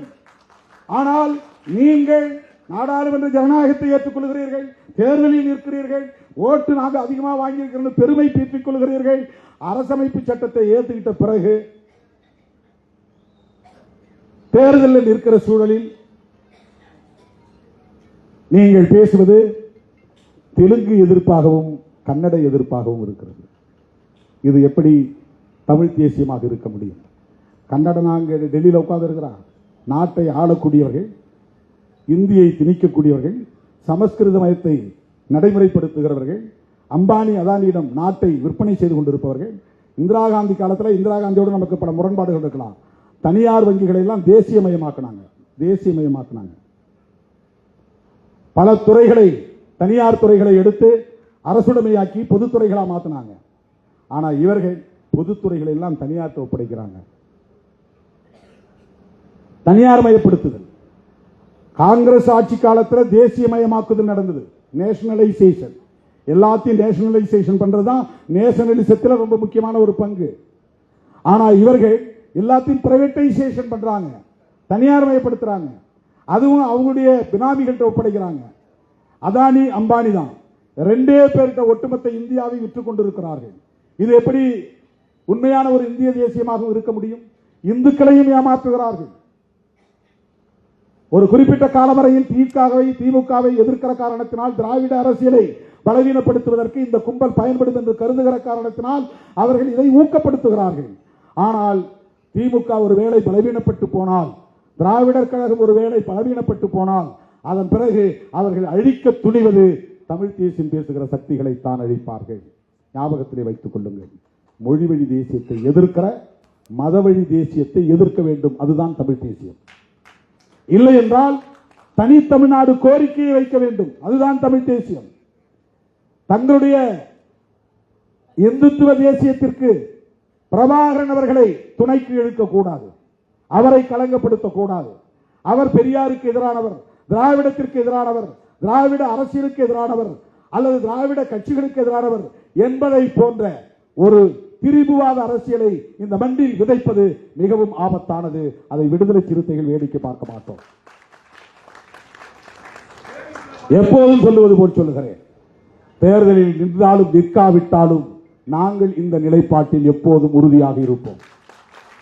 தேர்தலில் வென்றாலும் தோற்றாலும் நாங்கள் இந்த கருத்தியல் நிலைப்பாட்டில் எப்போதும் உறுதியாக இருப்போம். ஆகவே எந்த கடப்பாறையை கொண்டு வந்து திராவிட அடையாளமாக, சமத்துவ அடையாளமாக, திராவிடம் என்றால் சமத்துவம், திராவிடம் என்றால் சமூக நீதி, திராவிடம் என்றால் பார்ப்பனிய எதிர்ப்பு, திராவிடம் என்றால் ஆரிய எதிர்ப்பு, திராவிடம் என்றால் சனாதன எதிர்ப்பு, திராவிடம் என்றால் சகோதரத்துவம், திராவிடம் என்றால் அம்பேத்கரியம், திராவிடம் என்றால் பெரியாரியம். அதை அசைக்க யார் வந்தாலும், எந்த கடப்பாறையை தூக்கி கொண்டு வந்தாலும் சிறுத்தைகள் எதிர்கொள்வோம், களமாடுவோம் என்பதை சொல்லி இந்த வாய்ப்புக்கு நன்றி கூறி முடிக்கிறேன். நன்றி, வணக்கம்.